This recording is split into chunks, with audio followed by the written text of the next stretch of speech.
Good afternoon, everyone, and welcome to the Future of Work, Women in Environment and Clean Tech Sector. My name is Joanna Vince. I'm a partner at Wilms & Shire Environmental Lawyers and an ONEIA board member and part of today's event planning team. I'm pleased to welcome you to today's event. Since ONEIA's founding in 1991, one of our focus areas has been to help businesses come together to build networks and share knowledge that will help them grow, attract investment, and find new partners. And it's in that spirit that we are here today.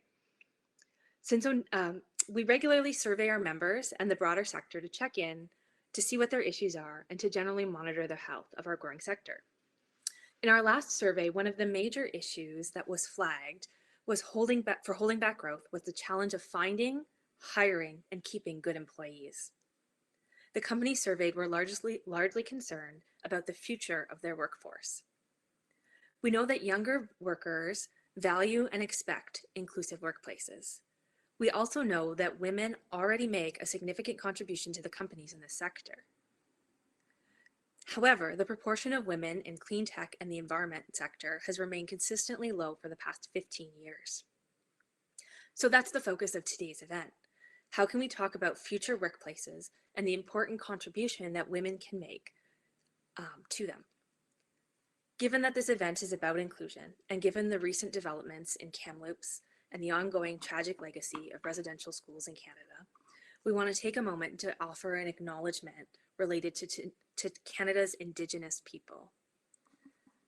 While it's customary to offer a land acknowledgement, we wanted to offer something a little bit different today, especially given that this is a virtual conference and we're all joining from different parts of Canada and Ontario today. We wanted to take a moment to acknowledge the richness of Indigenous cultures and to remember that before English and French and other languages were spoken in Canada, for millennia it was Indigenous people who gave words to the richness of the environment and the societies around them. So we wanted to share a word from an Indigenous language that's relevant to the event as a way of acknowledging the richness and depth of Indigenous cultures. Today's word comes from the Kanien'kehá:ka, or Mohawk language, and it embodies the starting point for inclusion. The word is Antene, which means I will go with you. Inclusion is not about pointing at others, but is about people saying, let's go together. So as we reflect on that word today, let's think about what inclusion means as we work towards reconciliation with Indigenous peoples, and we strive to make our industry and our individual companies more welcoming and inclusive.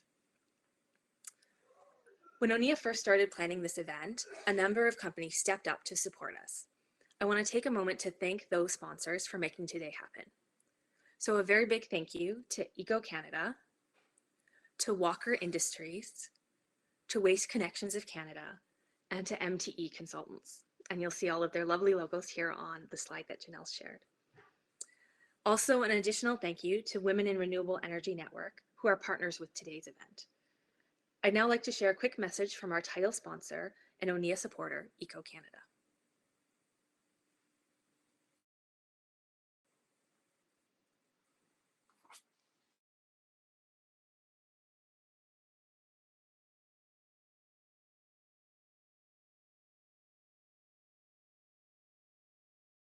Joanna, you're on mute.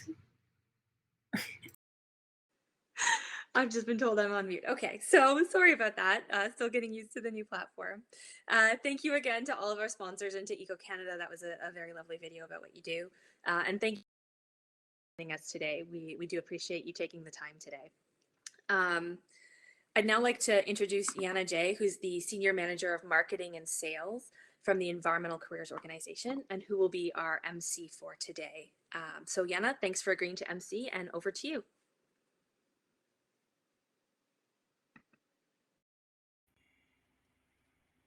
Hello, sorry, can everybody hear me? Just making sure it's a new platform. Perfect, thank you. Thanks, Joanne, great to be here and looking forward to some interesting conversations today. A few notes about the platform today, Remo. While we are in presentation mode, you can use the bar on the right to send chat messages to the individuals the people that were at your table when the presentation started, and to all the end attendees. We will also be taking questions during each session. You can post your questions and upvote the ones that you'd like to see in the QA tab on the right-hand side. You can also make the speaker in full screen by clicking on the arrows on the top right corner of the picture. If you have any technical issues, there is a need help button in the bottom left corner of your screen, or you can also message Janelle Yanachowski from ONEIA for support. And I'm sorry if I didn't say that properly. Moving forward, we know currently only 30% of the sector is made up of women, and this stat has been stagnant since 2009. We also know that where recessions have generally impacted men's employment more, this is the first she-session where women are leaving the workforce. Many companies have made significant adjustments in adapting to COVID, but as a return to somewhat normal quickly approaches, the lasting impact of the pandemic remains unknown. That is why this discussion today is so important, but this is also just the start of the conversation. The theme for today, the future of work, points not only to these uncertainties, but also to building connections between senior and emerging leaders. To start the discussion, we have a great lineup of speakers today, starting off with a conversational keynote with Laura Zizzo, CEO and co-founder of Manifest Climate, and Cynthia Leung, CEO of Soluminos. Next, we'll be hosting a panel discussion with senior leaders from various sectors, followed by an all-women QuickPitch competition. We'll be wrapping up today with some time for networking. We'll also be hosting mentor tables where you can connect with senior leaders from a range of expertise. So to start today, I would like to welcome on stage with me Laura Zizzo. Laura is the CEO and co-founder of Manifest Climate, a software company that connects AI with climate expertise to help forward-thinking companies understand, assess, govern, confidentially disclose their climate-related risks and opportunities. Laura has been a delegate in the United Nations Framework Convention on Climate Change. Her journey as a climate change communicator began in 2008 when she participated in Al Gore's Climate Reality Leadership Training Program. She's leading the voice of legal imperative to adapt to climate change and bring climate into the core of business considerations. Joining her today is Cynthia Leung. Cynthia is a self-described sustainability-oriented super connector and founder and CEO of Soluminos, a social enterprise focused on deploying solar charging stations for remote power applications. In 2020, she completed her Rockefeller Acumen Student Social Enterprise Accelerator and was a CGIU commitment maker. She worked on the Clinton Foundation of Islands Energy Program and the Clinton Climate Initiative and supported the development of 1 GW of utility solar projects with SunPower. She holds her MS in Sustainability Management from Columbia University and a BA in Quantitative Economics and a minor in Global Sustainability at UC Irvine. Thank you both for joining us today. To get us started, could each of you tell us a little bit about your journey and what have been some of the keys to your successes? And over to you, Laura. Awesome. Thank you, Anna. Hi, everybody. I'm happy to be here today, and I guess getting started telling a little bit about my journey and looking forward to hearing about Cynthia's as well, and we'll have a bit of a chat. But so I got started thinking about environment and climate change at a really young age, and then thought, how do I work on this for my whole career? So did environmental studies in my undergrad, and my ecology professor was the one who turned me on to law school. He was like, you kind of think like a lawyer, you should try that. Sorry, I've got a dog in the background, but this is women's life and kids gonna come up. So we'll talk about all of that as part of COVID and the response at some point. But so went to law school, ended up, like as some law schools do, kind of directed to Bay Street. So went to one of the biggest law firms in Canada, focused on just environmental law, was great. But I'm looking around, and definitely for the first time in my career at that point, I felt that I was a woman.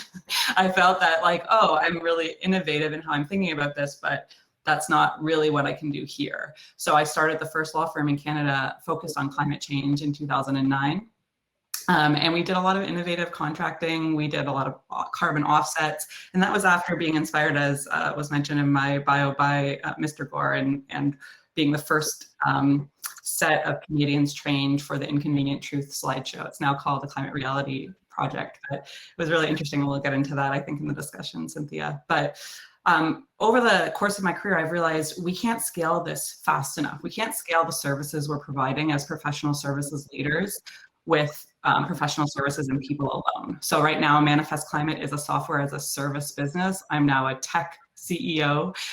We are helping translate climate for business and helping our clients disclose climate-related financial risk and opportunity into the capital market. So it's been quite a journey, and happy to get into a little bit more today. Cynthia, your story. Yeah, like awesome story, Laura, and hello everyone. Thank you so much for having us today. So it was funny because when I met Laura, I realized we both had our start rooted from Ending Community Truth with Al Gore, and so I actually watched it as like a high school junior, and I think my parents had said, like, we're gonna watch a documentary. And I was like, all right. And I remember walking out of the movie theater being like, we have a big problem and I want to do something about it. Like, I don't know what, but I'm going to do something about it. And when you're a high schooler, you're just starting out. And so it actually launched me on a trajectory of also saying, like, how do I work in sustainability? It led me to change my majors 5 times in college, which, is really fun. But I landed on the fact that I really wanted to get into green business. And so I started my career at SunPower and joined their utility scale solar development team. And for me, I was very much about high impact, high efficiency, and how better to do that than put as many megawatts of solar in the ground as you can in your 40, but really 60-hour weeks of working. And so it was really lovely. I had an amazing team there. And I think something that kind of ties back into work too is just having the right team with you, because I was standing alongside a lot of sharp, dedicated people who were like ready to get things done.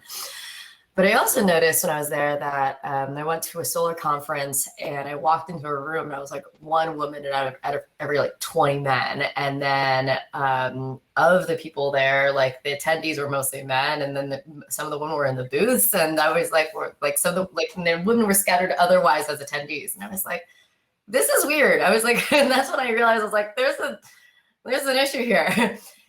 And I think it was like back in 2015. And I remember I was like, so let me refocus a bit, not just on, utility scale solar as my job, but what about gender equality? And so I got involved at SunPower and we actually built up our own gender equality groups and really kind of took that into the focus of kind of my view. And so I also worked with Tech Women as a mentor and an impact coach, where it brought women from the Middle East, Central Asia, and South Asia to Bay Area tech companies.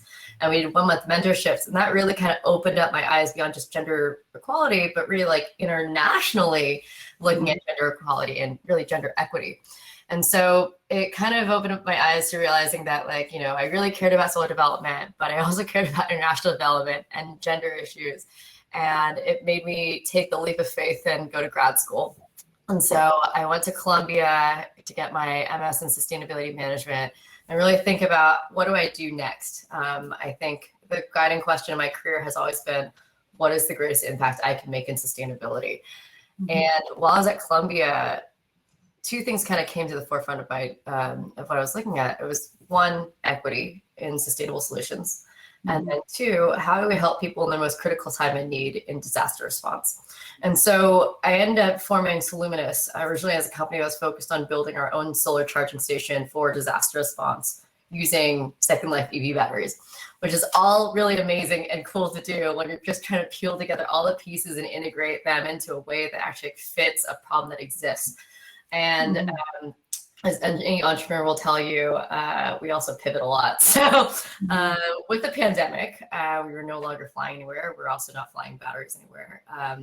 I am now based in the Bay Area, but pivoted that strategy to say, can we rent these stations hyper locally to organizations that need remote charging applications?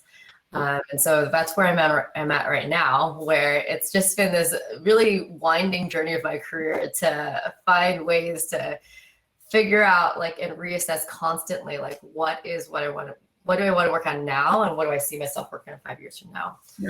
Right. Super interesting. And I think that's exactly, what we've been doing is, there's 2 rules that we have at Manifest Climate for how we run the business: advice and sense and respond. So constantly it's about sensing and responding and seeking advice from those that have diverse backgrounds. So we're working right at the intersection of like 2 areas that are traditionally, underrepresented by women and diversity: climate and technology.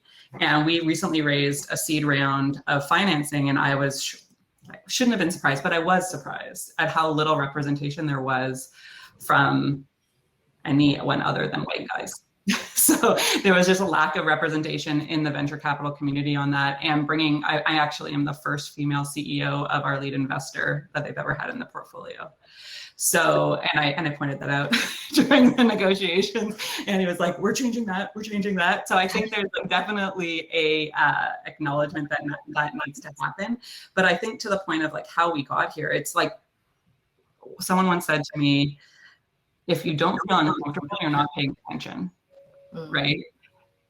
And we both kind of, what I'm hearing from you is like, we felt uncomfortable about something and then we did something about it. And I think, empowering women to say, you can do that too. And in fact, we have a lot of really good ideas that we just need to kind of both bulldoze over whatever obstacles are in our way because we need solutions. And it was really, really interesting because, if you fit into the box that society thinks you should be in, your opportunities are going to be more limited. But if we can look for those opportunities to kind of jump out and try something new, there's a lot we can do. I found it interesting that like in my undergrad and in law school, more than half my class was women, right? Like, but then when you get into leadership positions in these sectors, the same is not true. So there's still a lot of work to do to empower women leaders. And, it's interesting. What have you seen in your, career trajectory, some of the obstacles, and how did you overcome that? I'd be interested to hear that.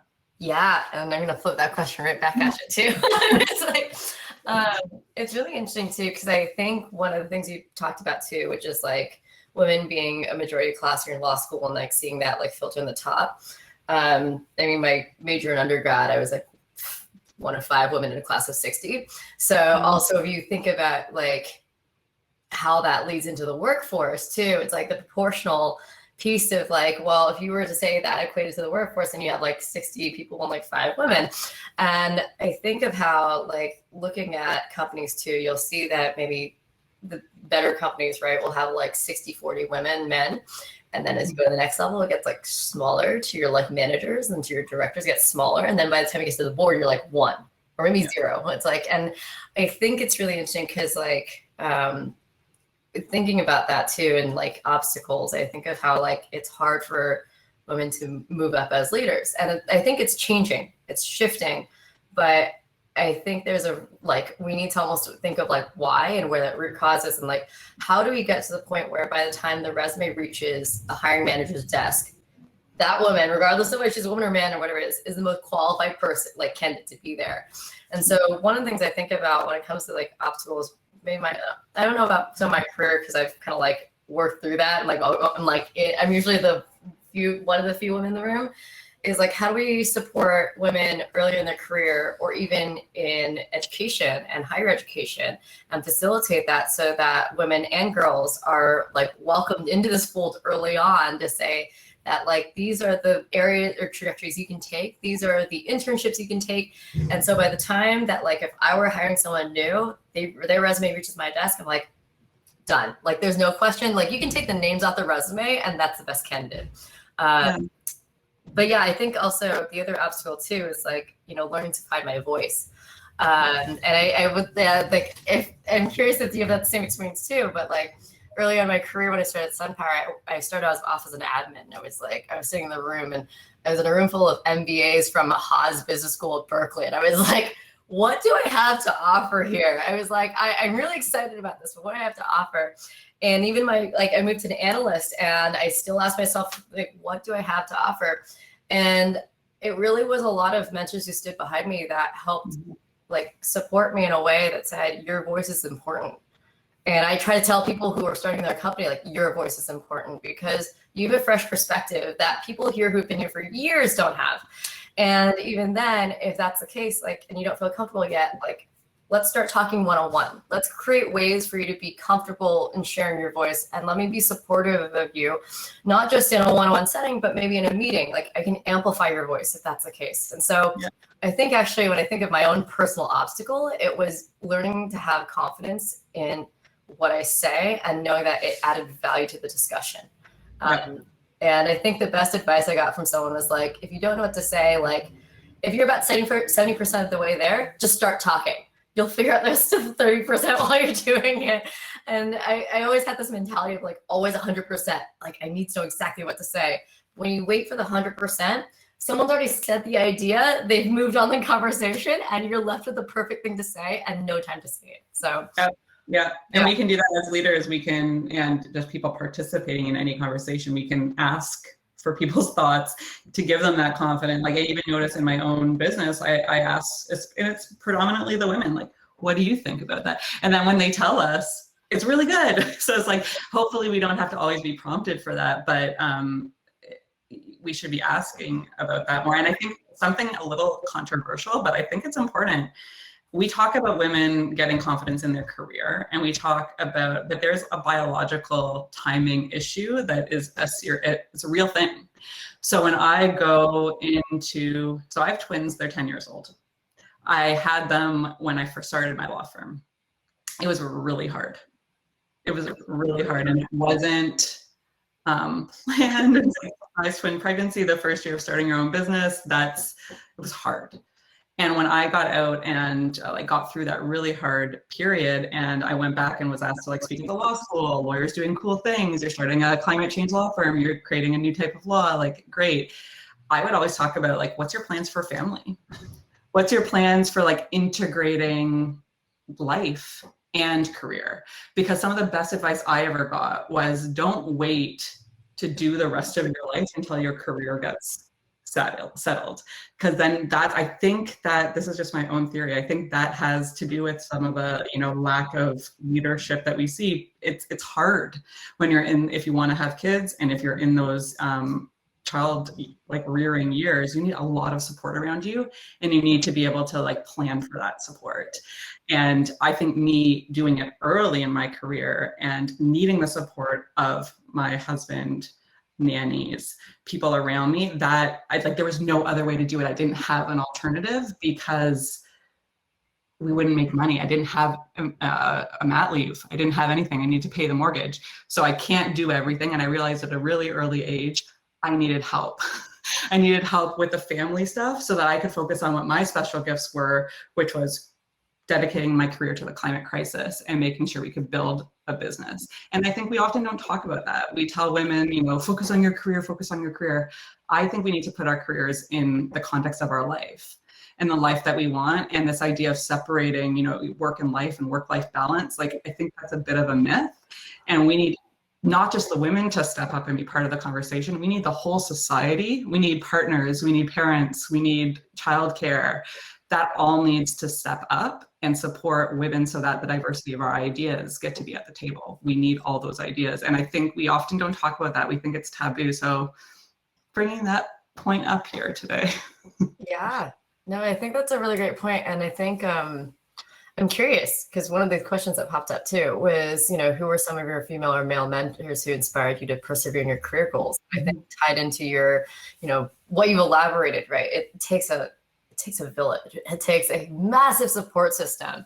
Behind every successful person is like someone with either like sheer drive and determination, but also someone who's like catching them on their bad days, like support, like celebrating their accomplishments there. So maybe you could weigh in a bit on who inspired you throughout your career and persevere through those career goals, especially under just so much of life at the same time. Yeah, there's been a lot, and there's been a lot, there's been a lot of people who have, honestly, the best advice usually comes back to how do I balance the career ambitions with family, to be honest, because that, if you can kind of understand, you can't be 100% to everyone, you just can't.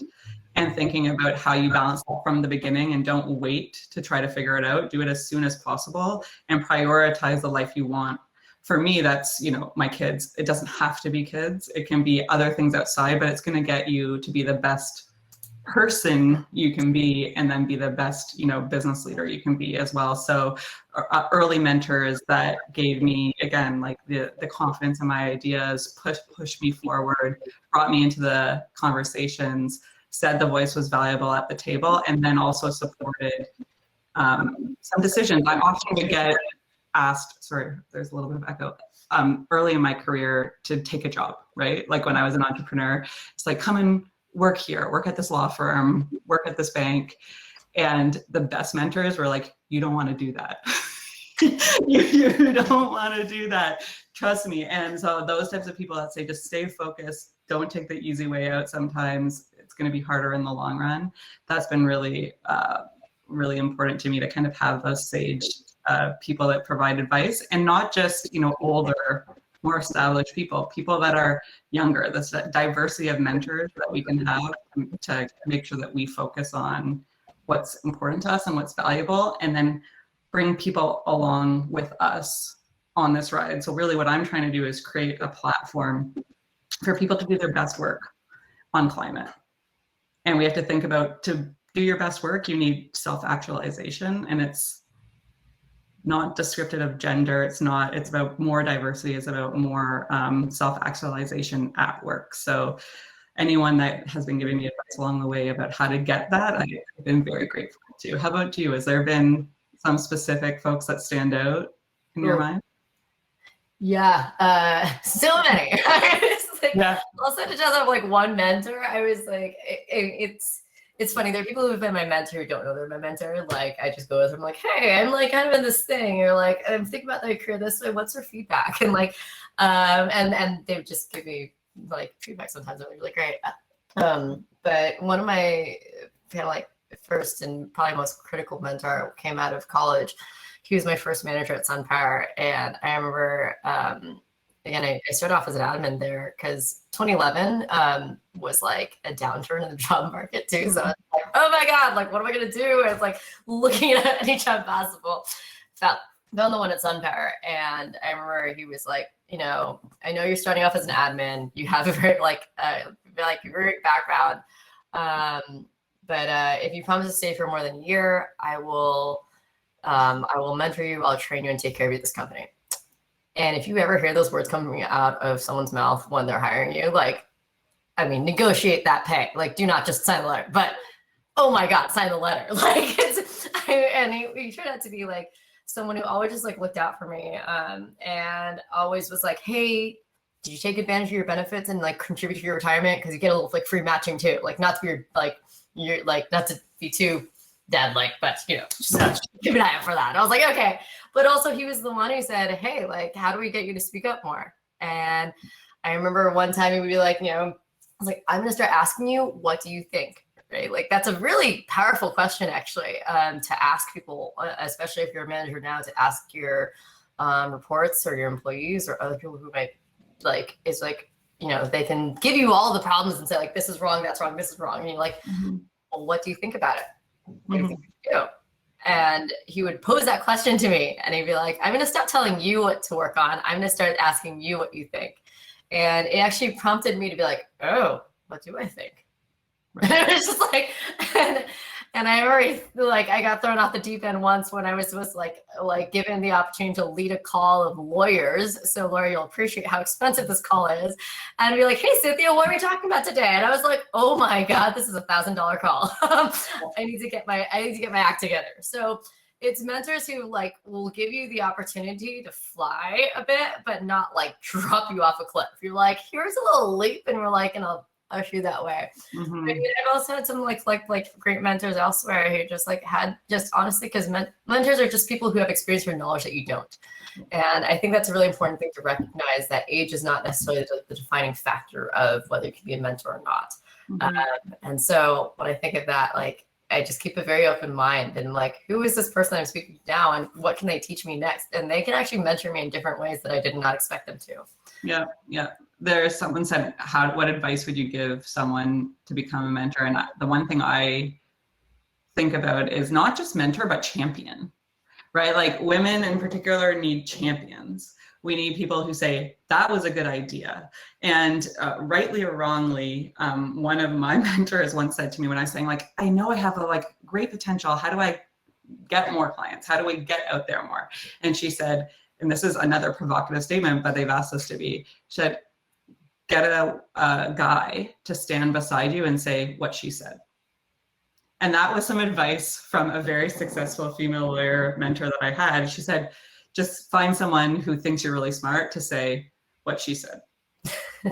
And she goes, you can fight it or you can play the system. So I started like asking my male colleagues, I'm like, can you just back me up and say that was a good idea that she had, as Laura said here, like championing. And we can start doing that for each other, and we can ask the people around us who want us to succeed to do that too, because there's a lot of subliminal issues here that you'll hear a woman say something and then a man in the room will say the same thing, and everyone's like, we have, and that you hear that all the time. It's true. It happens to me. It happens to every woman.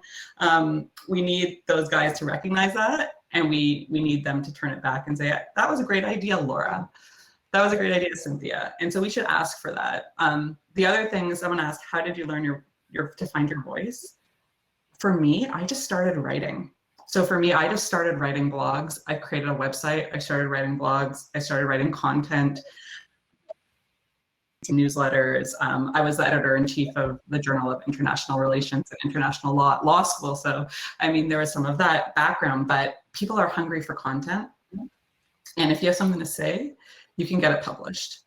So if people are thinking about how to start finding their voice, just start writing. All of us in the clean tech waste space, there's a lot of opportunity to get your voice heard by writing, and then you'll start getting that positive feedback around what do I want to say. So I've always recommended people to start their blog, start trying to get published in trade publications, and then receive the positive feedback that comes from that, and start that. You're like the ball will start rolling.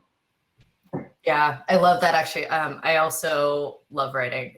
It's like every Saturday at 9 a.m. I will wake up with a writing group and write. And I can tell you it is both like cathartic to release a lot of what I've been thinking about, but also like therapeutic in a way that like sometimes it's like free flow writing and you're like, oh, and you find that like gold nugget of like, that is a point I want to make and I'm going to expand on that elsewhere. So I love that. It's like writing is so near and dear to me.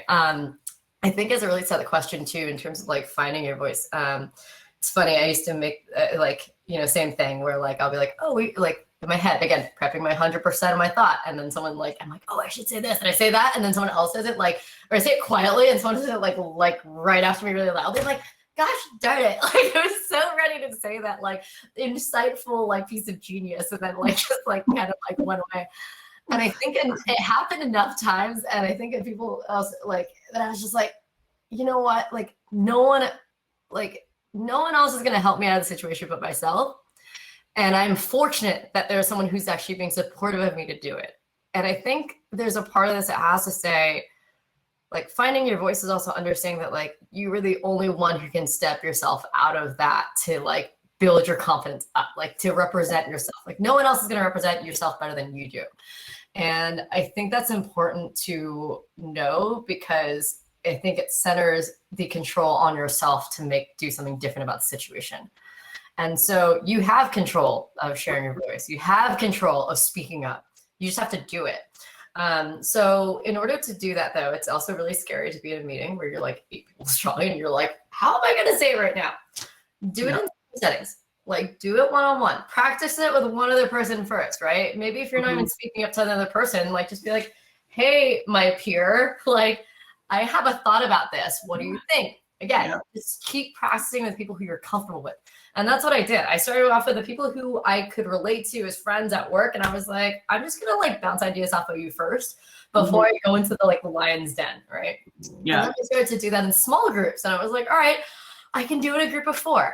Fine. And then I was like, and then I could do it in a group of 8, and then I could do a group of 40, and then I could speak in front of hundreds of people, and I was fine. And I think part of that too, in both like discovering your confidence, is also knowing like authentically who you are. Yes. And I think that is also what's also rooted in that too, where if you're speaking from yourself and where you're like, and from you and only you're not practicing your presentation, you're not doing anything else. No one knows you better than yourself again. And so believing yourself and empowering yourself to do that, I think is how I found my voice. And believe it or not, I was an extremely shy kid growing up. Like Me too. Extremely shy. And now I cannot stop talking. So Yeah. with that.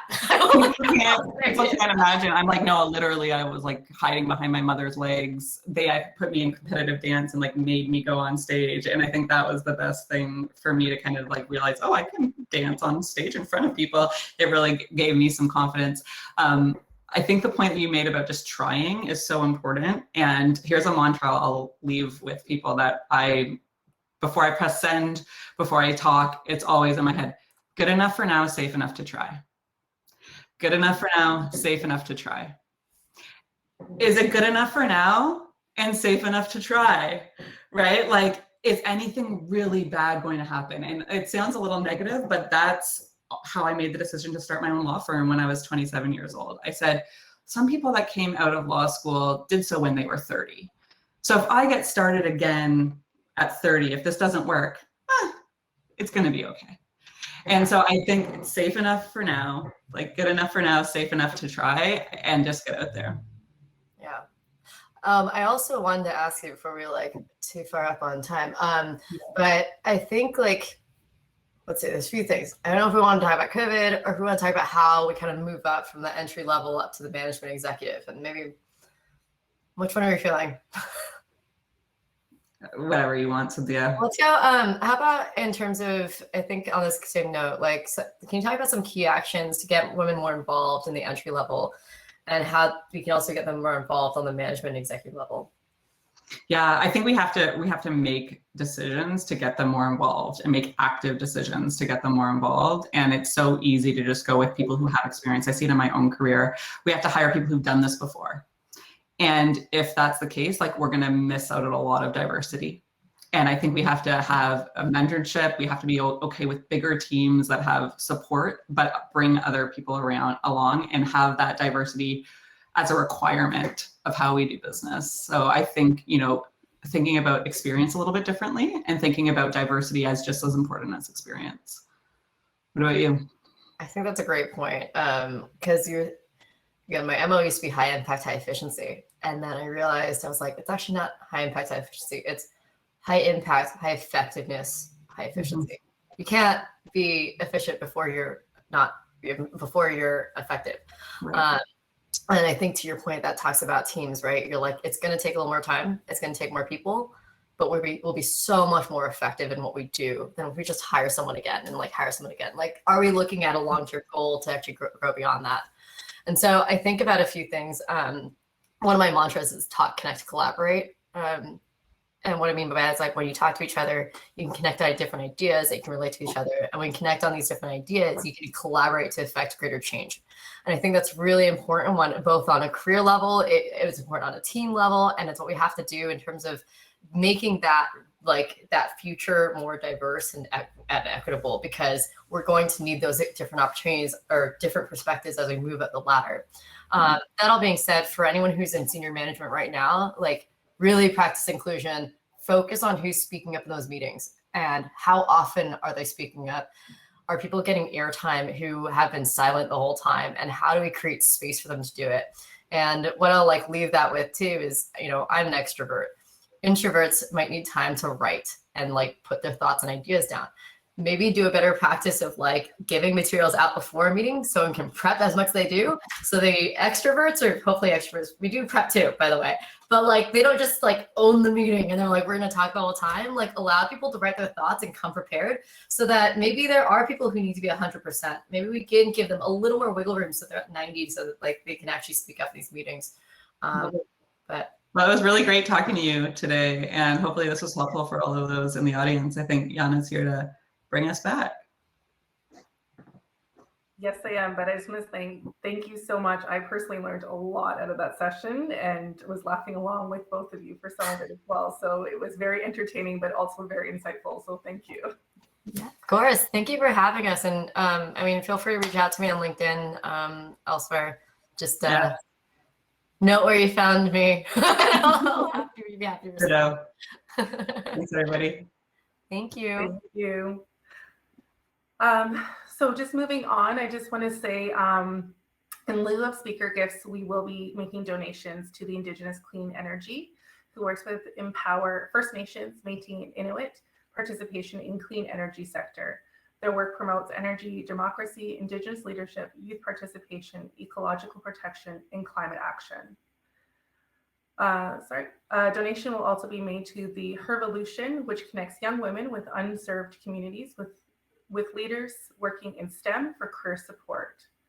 Our next panel will be delving deeper into questions around how we can attract, retain, and maximize women talents in the industry. To moderate today's discussion, I'm pleased to introduce Suha Jethalal. Suha is the General Manager of Bullfrog Power and is responsible for operations and marketing. She brings deep expertise in product and brand management, strategy operations, and social entrepreneurship to her role. Prior to joining Bullfrog in 2009, Suha work experience includes roles spanning marketing, business development, and management consulting at American Express New York, Mercer Management Consulting New York, and Procter & Gamble in Toronto. Outside of her work, Suha serves as a board member for ONEIA. Thank you, Suha, for joining us today. Thank you so much, Yana, for that introduction. I'm excited to be moderating this panel today and wanted to take a moment to introduce the impressive speakers joining me on our virtual stage. So we have Joy Grahek, the Vice President of Strategic Initiatives at GFL Environmental. She has served as in-house counsel for publicly traded and private companies in the waste management sector, where she was responsible for all commercial and legal compliance matters affecting the company's waste management. Joy was recognized as one of Canada's top 100 most powerful women of 2016. We also have Carol and Noury speaking on the panel today. As President of Environmental Risk Information Services, ERIS, Carol oversees the strategic direction of the ERIS group within the US and Canadian markets. The group's environmental database and historical products are used to complete commercial property risk assessments. Carol also has an extensive executive background within the North American trade and consumer events industry. And last but not least, I am pleased to introduce Eryn Stewart to the panel. Eryn developed Indigenous Clean Energy's Keystone Initiative, the 2020 Catalyst Program, an award-winning and highly successful Indigenous clean energy capacity building program that in 5 years has supported over 100 Indigenous clean energy champions. In her current role as Managing Director, Eryn focuses on clean energy in northern communities, supporting energy planning, project development, and energy education and engagement. So welcome to the 3 panelists today. And thank you all for joining us to discuss this very important topic. So let's jump right in. I'll start with a question about a stat we just heard in our last session.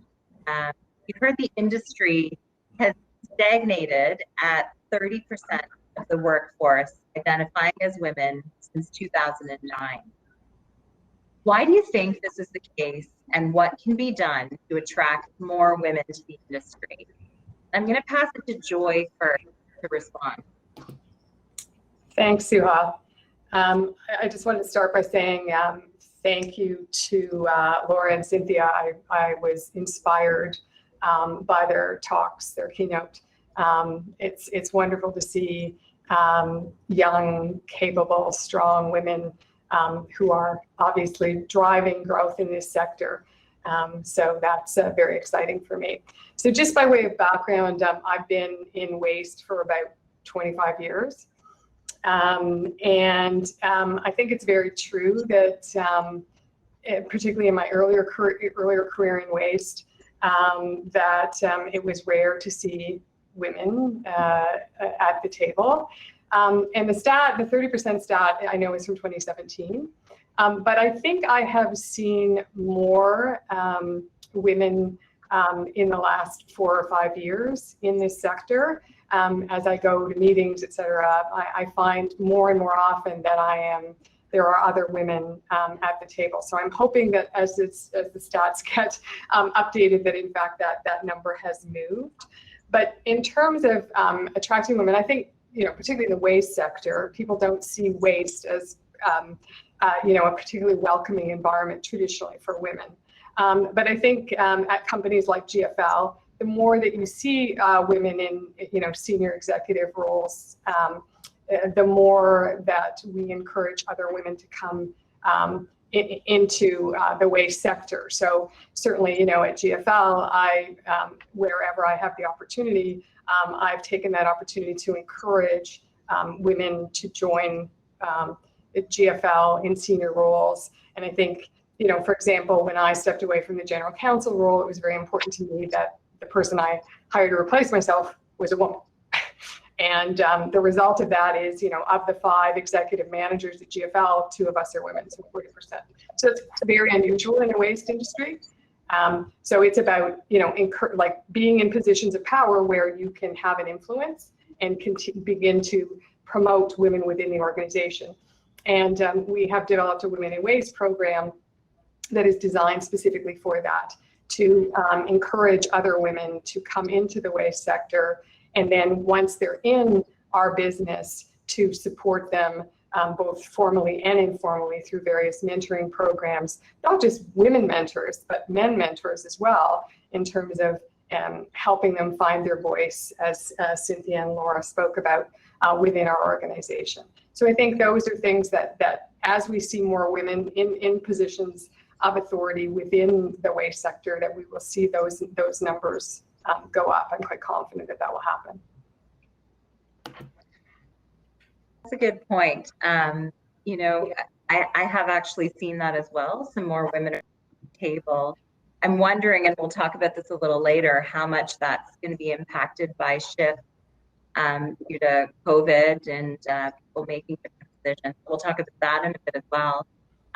But definitely agree with your point on mentorship.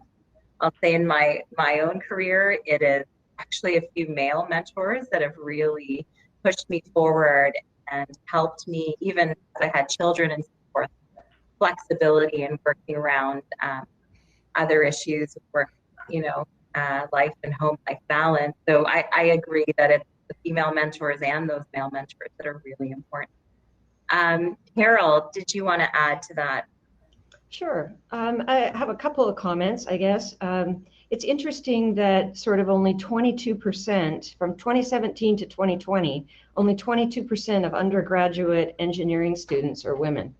And when you think about the environmental industry, so many people have some type of engineering background, or at least some courses in engineering and things. And so the fact that women aren't progressing through engineering, I think, is something that we have to start addressing at almost the high school level.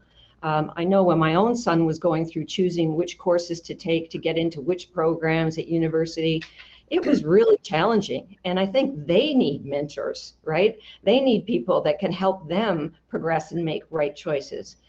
So, another interesting sort of statistic is in Canada, 50% of the population are women, right? 23% of that 50% are immigrants. So sometimes those people come with very traditional thinking ideas. Other times you find real innovative people that come. Like I know in our company, we've hired many women and some men, and we sponsor their visa so they can stay in the country because we value their skills that they're bringing to the table. So I think there's a couple of different ways here that we can start to look at what we do. And also we've got to really be open to, I know we all want the best candidate, but sometimes maybe we need to hire women and help them stretch, right? Because as was mentioned earlier, women sometimes don't have that same level of confidence. So we need to be the advocates for that, bring them into our own companies, give them the training and help them stretch a little bit. So, I mean, it's a proven fact. The Peterson Institute of International Economics did a survey in 2018. I mean, women at the C-suite level of any company significantly increase the bottom line and significantly increase innovation and intensity. So there's no space for gender bias in certainly not in our company. We look to hire and bring along women in the company, and I'm proud that a lot of my senior managers are women. So I guess that's my response to that question. Yeah, that's a powerful stat. 20% of engineering grads are women. And then I think I also saw that of those, nearly 40% don't even enter the field, even after they graduate. So it's quite alarming. There was a recent HBS study that talked about women in the field of engineering and clean tech, and how their self-doubt around their problem-solving abilities often held them back more than anything. And again, that stems back to this topic of confidence and building confidence. They seek more reassurance from peers, mentors, people around them to build up that confidence in their problem-solving abilities. And so, it's starting even as early as children and building that confidence in, our girls and, in their problem-solving abilities and encouraging them to get into these kind of STEM careers. So I can see that happening in the educational realm as well, but it's a really important comment. And I think society has a role to, encourage new paths, right? And in the environmental industry as a whole is fairly young as industries go. It's probably the last 50 years that we've really developed a lot of companies, and we've really paid a lot more attention to things, certainly in the last 15 years, right? And so we have a role and a responsibility, I think, to champion people to enter this industry. I mean, there's just some people are not even considering it. And, so we've got, it's our, as participants in it, it's part of our role to sort of reach out, promote, and encourage people to look at the environmental industry as just an exciting career that you can give back, you can make a difference in, and you don't have to be an engineer. I think, myself, for example, I've had a general business background my whole life, but what drew me to this was I've always wanted to work for a company that gave back, a company that would make a difference. One of my first jobs was working for Canadian National Sportsman Shows.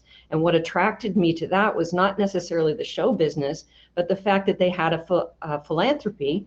And so the monies that we earned from the shows went back to environmental projects. So I think there's all kinds of things like that, that even as corporate leaders, we need to start paying attention to, and where can we give back and how can we make a difference? Absolutely. I think Cynthia, in the last session, so powerfully put it, knowing your authentic self is really important. And I remember early in my career, there was an individual, a coach that Bullfrog gave us to look at our work purpose, our life purpose, and see how they align. And also to look at what we think our true motivators are, what our strengths are, and owning those strengths, admitting the weaknesses, and building the people around us that can help us support, those opportunity areas and help us be who we want to be. But knowing your inner purpose and aligning that purpose with your work can actually build confidence in and of itself, right? So yeah, that's a really good point. I'll pass it to Eryn. Did you have any comments on this question? Yeah, of course. So good afternoon, everyone. And first, I want to just say a big thank you for the generous donation from ONEIA to Indigenous Clean Energy. I mean, we will make that those dollars go a long way in terms of capacity building and ultimately clean energy projects in Indigenous communities. So a big thank you. And to all the participants here, I wanted to say that first. So I have 2 points, I think, in terms of extending or increasing the amount of women in the sector, in the clean tech sector. The first one is, I truly don't think that we have even begin to tap into the potential of Indigenous women and people of color in this clean energy sector. And I think that, and not just women too, not just women in racialized groups, but also, non-cisgender women and queer women, to advance them in C-suite levels. So when I think about mentorship and learning, that's where I really would love to put a lot of our energy, is not just the recruitment, but the retention and advancement in leadership of women of color and BIPOC. and gender nonconforming. So I think that there's many things that we can be doing to make this sector more equitable and inclusive. The second thing that I think that we can be doing a lot better is the promotions and branding around the clean tech sector. There's this, I was talking to some folks at Mars Clean Tech Incubation, in their Clean Tech Incubation Hub. And one of the things that they mentioned is they had a business and clean tech incubator program. And they were actually having a lot of trouble recruiting women to this incubator. But then they did some rebranding and marketing to really focus it on social impact in clean tech and what that meant. And all of a sudden, their numbers increased to, over 50% women recruitment. And so, I feel as though in terms of the clean tech sector, we've kind of reinforced this narrative that it's this dog eat dog world, and it's very engineering heavy, and we need to increase women in STEM. But what if you're not an engineer? And as it was mentioned in the keynote of it being a predominantly white male centric industry. And so I think that narrative has to change around what the clean tech sector is and make the language more inclusive in terms of how there are plenty of jobs, not all engineering, and also making it a more inclusive space that people feel welcome to even get started in. Because I think that kind of, you're working around the clock, and especially, when I was hearing the keynote, people talking about or the ladies talking about, just balancing a family. Sometimes that can be daunting and intimidating, I think, for some women entering the field. And, Carol, you made an excellent point around the 40% of engineering women that don't even enter the sector in the first place. So, how are we changing the branding and the language around the clean tech sector is my key point. That's an excellent point, because look at all of us. It's not as if we all have engineering degrees either, right? Right, So exactly. there are other ways in, for sure. And actually, a lot of the discussion has brought up this balance issue. So my next question is around impacts of COVID on that. COVID-19 has led to a lot of women, especially mothers, exiting the workforce to balance work and home life. There's been a lot of articles in the press around this recently. Some others have been able to juggle it more easily with added flexibility working from home now, where they previously couldn't. Very much face in-person culture at their workplace. But we are beginning to see glimpses of companies shifting back into the office now that second shot is available and so forth, and cases are down. And so given the dramatic shifts we've seen in this short time, what do you think is needed to ensure women in this sector are retained in the work? What do we need to stop, start, and continue doing to keep talented women working in this sector as we back in office? I'll lead that off. Yes. I think we certainly saw it here in our company, both with men and women, frankly. This pivot that everyone had to do to be working from home, it was this new homework life, right? It was kind of like, there's not really a dividing line between it now, it's all one, right? And so, women were facing things like, one of the key points, I think one of our keynote speakers, Laura, said was, get help, right? Well, all of a sudden there was no help. You couldn't even see your family. You couldn't rely on them to do any babysitting. You couldn't, there was no cleaning ladies or cleaning services. There was no childcare services. They had to become instant teachers to their children, and, not just for occasional homework, but every day, and how to get them online. They became their technicians as well, right? So, and then they had to also deal with their children's discontentment, boredom, and cyberbullying, things that were going on and making their lives really uncomfortable, all while holding down their own jobs, doing 5 Zoom meetings a day, planning, gathering, making meals, getting, all of this juggling, right? And sanitizing every square surface of their homes. So, it was pivotal for everyone and in the family unit. And so I think one of the things that we're going to see, and we certainly saw with several people in our company, was, some kind of opted out. Like they were like, it's too much. I can't do everything. I'm going to have to take a break and just focus on this. We had many who soldiered on, thankfully for the benefit of our company, but not without, some anxiety prevailing, right? Like it stressed out a lot of people. So I think when we get to giving back now, where are we going to go from here? I know in our situation, we're definitely looking at a very different environment than we once had. It used to be everybody come into the office every day. Oh, we're one big happy family. Isn't this great? We are definitely going into much more of a hybrid situation, flexibility for work from home. And I can give you a couple of examples, even like one lady in our company was a senior production manager, and she had some issues with her home life. And so she opted to take a completely different role in research out of production so that she could work at home wherever, or work on the road, or work from a library. She just needed that flexibility. And so, that was kind of a great opportunity because it was a need that we hadn't been addressing in our company, but now we had a senior person that could take over and learn that role and make it work.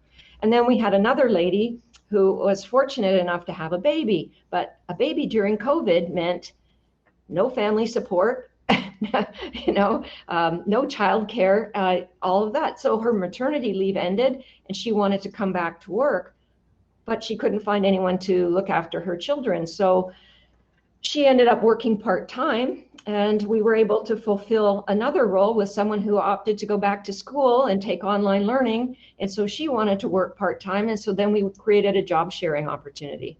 And I think it's those kinds of flexible, creative ideas that are going to make women want to come back and be a part of our companies and a part of our industry. You just have to have that flexibility of hours. And I think we have to also look at childcare services. Like, I know some corporations now are offering childcare assistance as a perk. It's not about the vacation and the, company car. It's about, can you help me look after my kids, right? So I think there's lots of ways that we can stretch our traditional thinking, have very successful businesses, and entice women back to the marketplace. That's a great point. And are you hearing some of that need for flexibility from all genders, or specifically? Yes. Yeah. Interesting. And some people are even asking for compressed hours. It's kind of okay if I work, 4 days, 4 10-hour days instead of 5 8-hour days. Is that acceptable? Because I need that extra time because my wife's job or my husband's job does this, and so we're really trying to look at each individual situation and make some decisions based on that, as opposed to that collective whole. Yeah, and that's, I think, something that has been very, very traditional in organizations. It's like what's good for one is good for all, and I think we're finding more and more that that's just not the case. We have to be more compassionate, more caring, more willing to accept a different situation as long as the work gets done. So that's forward thinking and better for society as a whole. Yes. So yeah. Eryn, did you have anything else to add on this point? Yeah, I think I'm with Carol in terms of the flexible work environment. One of the things that we did almost immediately as COVID hit is we said, if you need, an individualized work plan, whatever that may be in terms of, split hours and doing half in the morning and half in the evening so you can take care of kids, or, even just mental health relief. And we offered flex days at our organization to essentially make those customized working plans that work in COVID.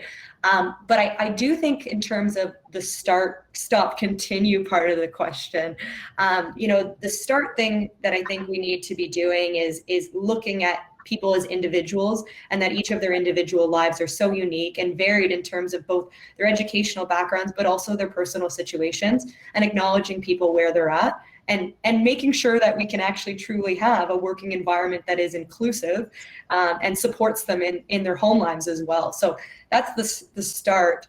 In terms of the stop, I think that one of the things that can stop, and I say this as kind of a plea, of course, to the sector, but like, there really should not be any pay gap of people with people for gender or race reasons at all.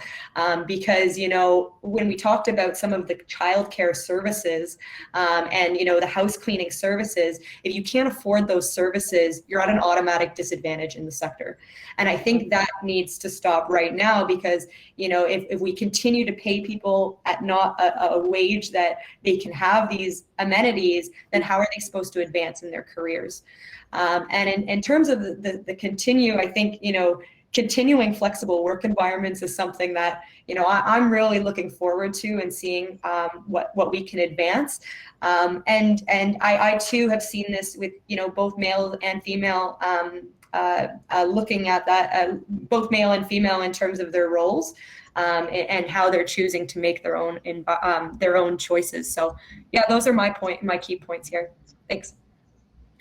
Yeah, I agree on all of those. It's going to be a tricky road and transition with, you know, people in the office, in person in meetings, and some on screens from video at home and hearing everybody. But it's worth figuring that out. It's going to be a tricky few months, but we'll get there, I think. Joy, did you want to respond? Yeah, I think 2 points. So from a flexibility perspective, I think it's kind of, I don't know, have a mixed reaction to the fact that it takes the pandemic to sort of focus us on the fact that historically women have always needed to have flexibility because, you know, I mean, I've been doing this for a long time. You know, basically I didn't take maternity leaves. I just worked through, you know, because that was sort of what was expected. And I was in private practice at that point and in a small firm, and there was no, you know, maternity option or anything like that.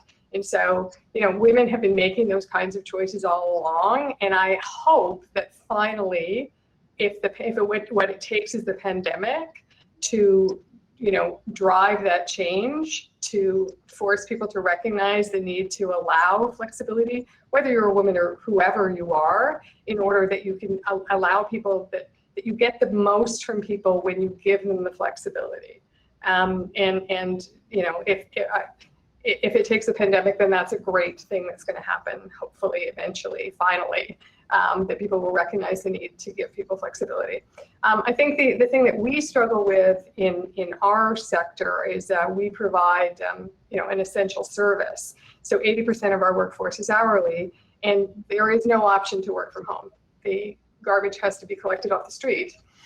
And so those people don't have a choice. They have to show up, and the hours are generally sort of 10 hours a day, 4 days a week.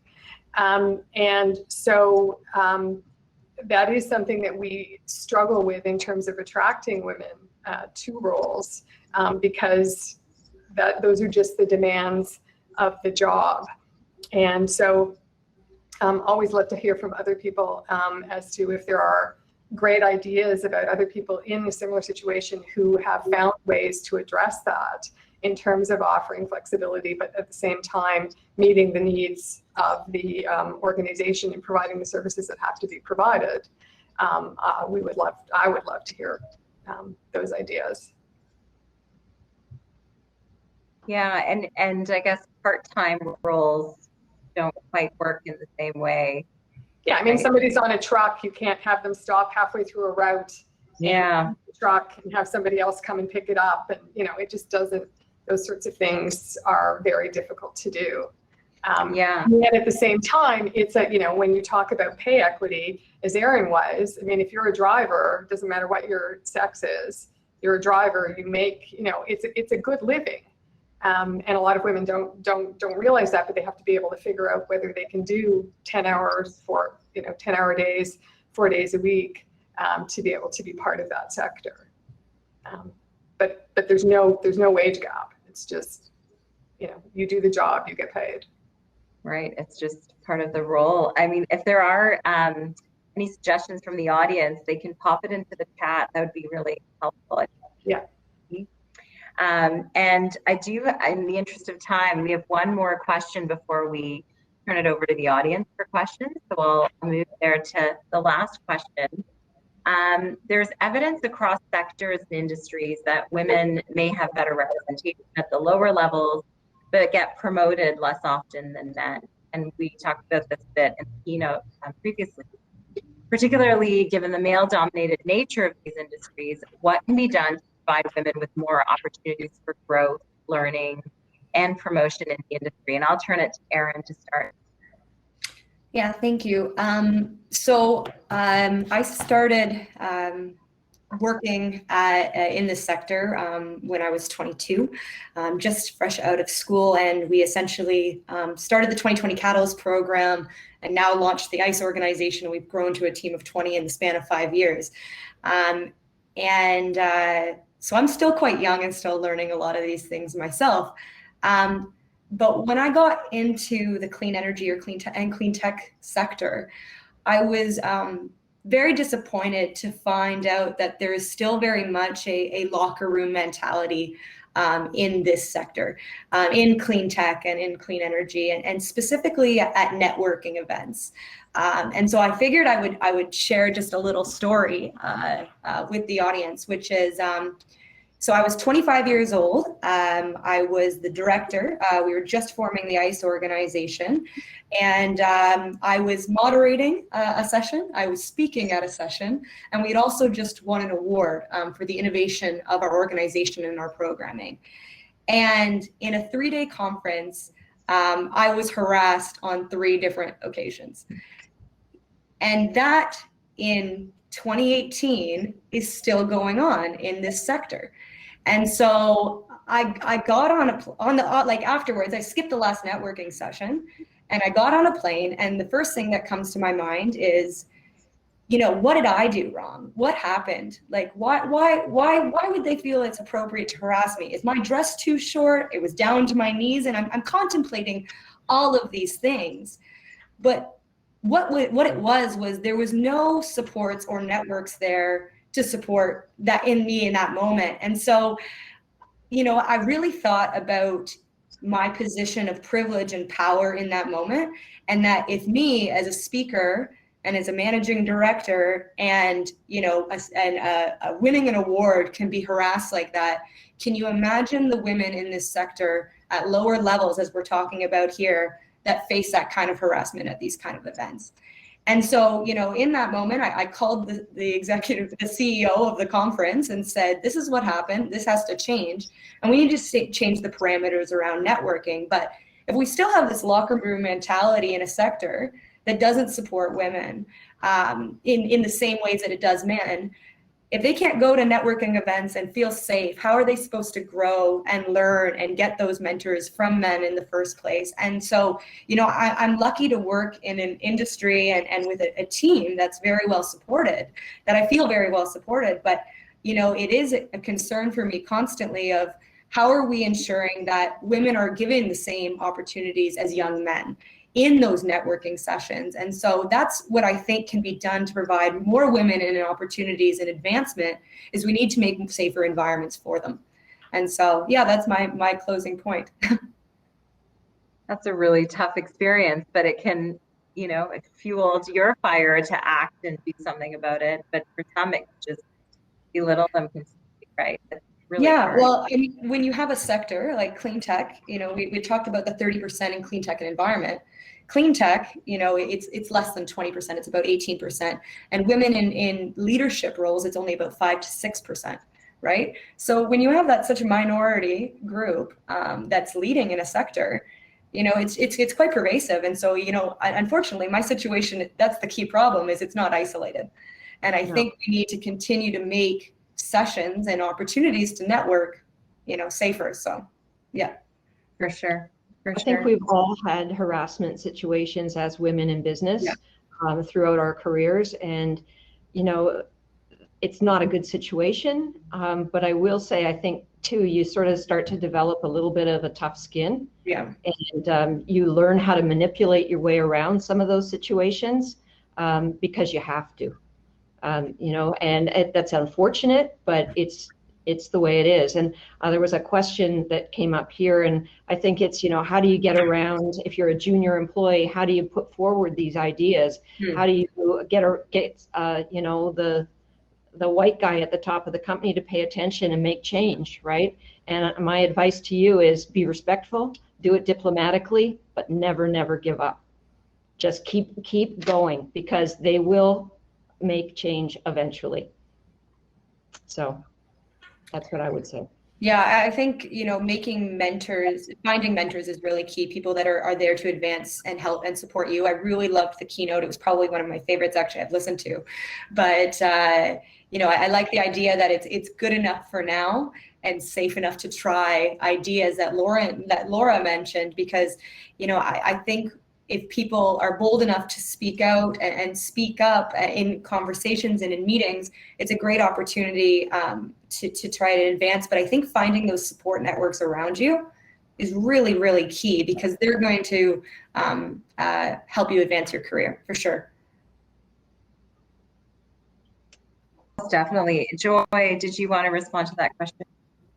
I just think I want to echo what Carol and Eryn said, that it's just, it has to be about finding the support networks within the organization and encouraging those support networks, both by men and women, to just, part of it is just consciousness raising. I think people like, I used to, I've been in this industry for a long time, and I don't know how many people have always called me a girl. And I used to just go, ha! And I've stopped doing that. I just go, no one over the age of 13 is a girl. Stop. Do not call anyone a girl, right? And but you need people in positions of power to be able to start saying no. And actually, when you do that, people go, oh, sorry, I didn't realize, but no one's ever pointed it out to them, because we've all been kind of, going along and not wanting to rock the boat or whatever. And I think we do need to speak up, and we need to find our voice generally, and do things like you do, Eryn, call the CEO of the org and say, and maybe they had never thought of it, because no, you're not the first person it happened to, but no one had ever spoken up. And so, good, that is amazing, great that you did that, but it's only if we raise our voices and tell people this is a problem, and stop going along, that we're going to see that change. I agree. I think the more that we continue to kind of duck around the situation and avoid it, right? It's never going to fix the problem. And so, if you see things or you hear things, or, someone asks you to take notes in a meeting that, you're a higher level executive than the co-op student in the corner there that happens to be a male, say something and, call it a spade, because if it's sexism or racism, call it out. No matter what position you're in. And I think people that in higher positions of power have a responsibility to do so, right? And that's male or female, I think. Mm-hmm. And by not doing it, you're doing a disservice to others to come. Correct. So I think that's I think what I always have in the back of my head is, if I don't say something, I'm actually affecting another woman negatively, down the road or right now. Yeah. Yeah. So speak up, don't be afraid. And it's our responsibility, more senior women especially. Yeah. There's a little bit of time for some questions from the audience. I know we already tackled one, but I thought I'd raise this one. Megan James asked, I've worked with a local school for the last 10 years to increase awareness in STEM careers. I'd really love to hear ideas on how to encourage girls into the environmental sector and STEM. So any thoughts with Eryn? Yeah, I can take that one to begin. I think showing women in careers and the advancement of women really help position what career paths may look like for younger people. So, if there's any way to bring in guest speakers and I think mentoring sessions are a fantastic way to do that. And, it's amazing what those young people, when they get out into the workforce, can actually then in turn do for you. So I would highly recommend getting some guest speakers of women in STEM and constantly reinforcing those messages. Yeah. Good point. I think also wherever there's opportunity to chat, I found in my own high school, that was really powerful, being able to actually shadow people in the field and understand what a day in the life is all about. I think some schools they used to before COVID, do things like career days and bring in speakers, as Eryn was mentioning. And I think encouraging more in the STEM sector, in that realm of those career days can be really inspiring to children, right? And I don't think you can start too early. Like, it's very interesting for them to know what everybody else's parents do for a living, right? So I think that's something that can be done early, and I commend associations like ONEIA who are putting on these kinds of webinars and getting women to talk together about these kinds of issues, because we need more of it. And I think that's where we can maybe push the envelope a little bit further to just branch out in our own communities to have better mentoring, better advocacy, better sharing of ideas amongst women. So I said that's what I would suggest. Joy, any thoughts on that? Yeah, I think it's just not, I mean, it's like we were talking about earlier with just, you don't need an engineering degree, or you don't need to be STEM focused to be in this industry as well. So like, it's the idea that there's a barrier, that you need to have a particular type of way of thinking or education to be able to come into this industry. And I don't think that's true. I think this industry thrives when you have people with all sorts of different backgrounds and different perspectives. And so that we encourage people, not by putting up barriers and saying, well, if you're going to do this, you need to be, maybe math isn't your forte. I could never do math, but hey, I figured out how to do math, right? Like, it's that, there's no barriers. You can, if you want to make a difference, you can. And so if you're like Laura and Cynthia were talking about being inspired by a desire to make a difference. And so that they shouldn't see like, oh, I'm not good at math, so I can't do engineering, so I can't do that as a barrier. So that's, I think, a messaging thing that a teacher can do for their students. Very much so. So much of it comes down to the teachers. There's a lot of responsibility in their hands, right, to shape the conversation. But aren't we all teachers? Aren't we all teachers? And we're all teachers. Yeah. I think it's, parents, aunts, uncles, cousins, grandparents, teachers, we're all teachers. Yeah. We have to remember that, right? Yeah. As a mother of a 10-year-old and an 8-year-old, I know we are often correcting or advising our parents on some of the language they use with my two girls. And so, it's never too late to teach even those elder to us, right? And more experienced than us.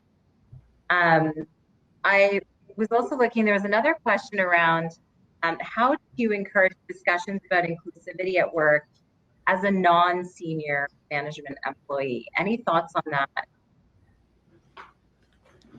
Yeah, I mean, I think that a good way to do that and start that dialogue is by sharing resources. So it's not necessarily coming, like you can bring it up, and it's more in a very like a positive and inclusive way that you're looking to advance the organization, and you think that the organization could be enhanced with more diversity and inclusion, and here are some great tools and resources that we may want to consider to do that. And so that's I've always thought that, like, bring a solution to the table as opposed to a problem that somebody else needs to solve. And I think that that's a really great way to start that kind of conversation is, hey, I've noticed some of these things within our organization. Is this something we'd consider? And here are a couple ways that we could do that. And I think that, if you're looking for ways to step up to the next level in the organization, is people at higher levels of senior management love problem solvers. And so bringing that to the forefront, I think, is always welcomed. And that's what I would encourage people to do, is if you see a change that needs to be made in the organization in whatever way that is, whether it's on inclusivity or other ways, is just bring those ideas to the table. Yeah. Just to add to that, I guess it goes back to what one of the keynote speakers was saying, like, find your voice. And I think there's ways that you can find your voice and bring ideas and bring thoughts forward, whether it's to someone in the HR department, whether it's to a colleague, to your supervisor, whether you're on one of these Zoom calls and it's in a meeting and you throw out the idea yourself. I think you just have to be a bit forthright and not be afraid of your own voice. And, what did she say? Good enough for now, safe enough to try. Never be afraid to throw out an idea. There's no bad ideas. Some are just better than others. So. Yeah, and don't be discouraged if it doesn't go the first time. Just try it again. Try someone else. Try it again.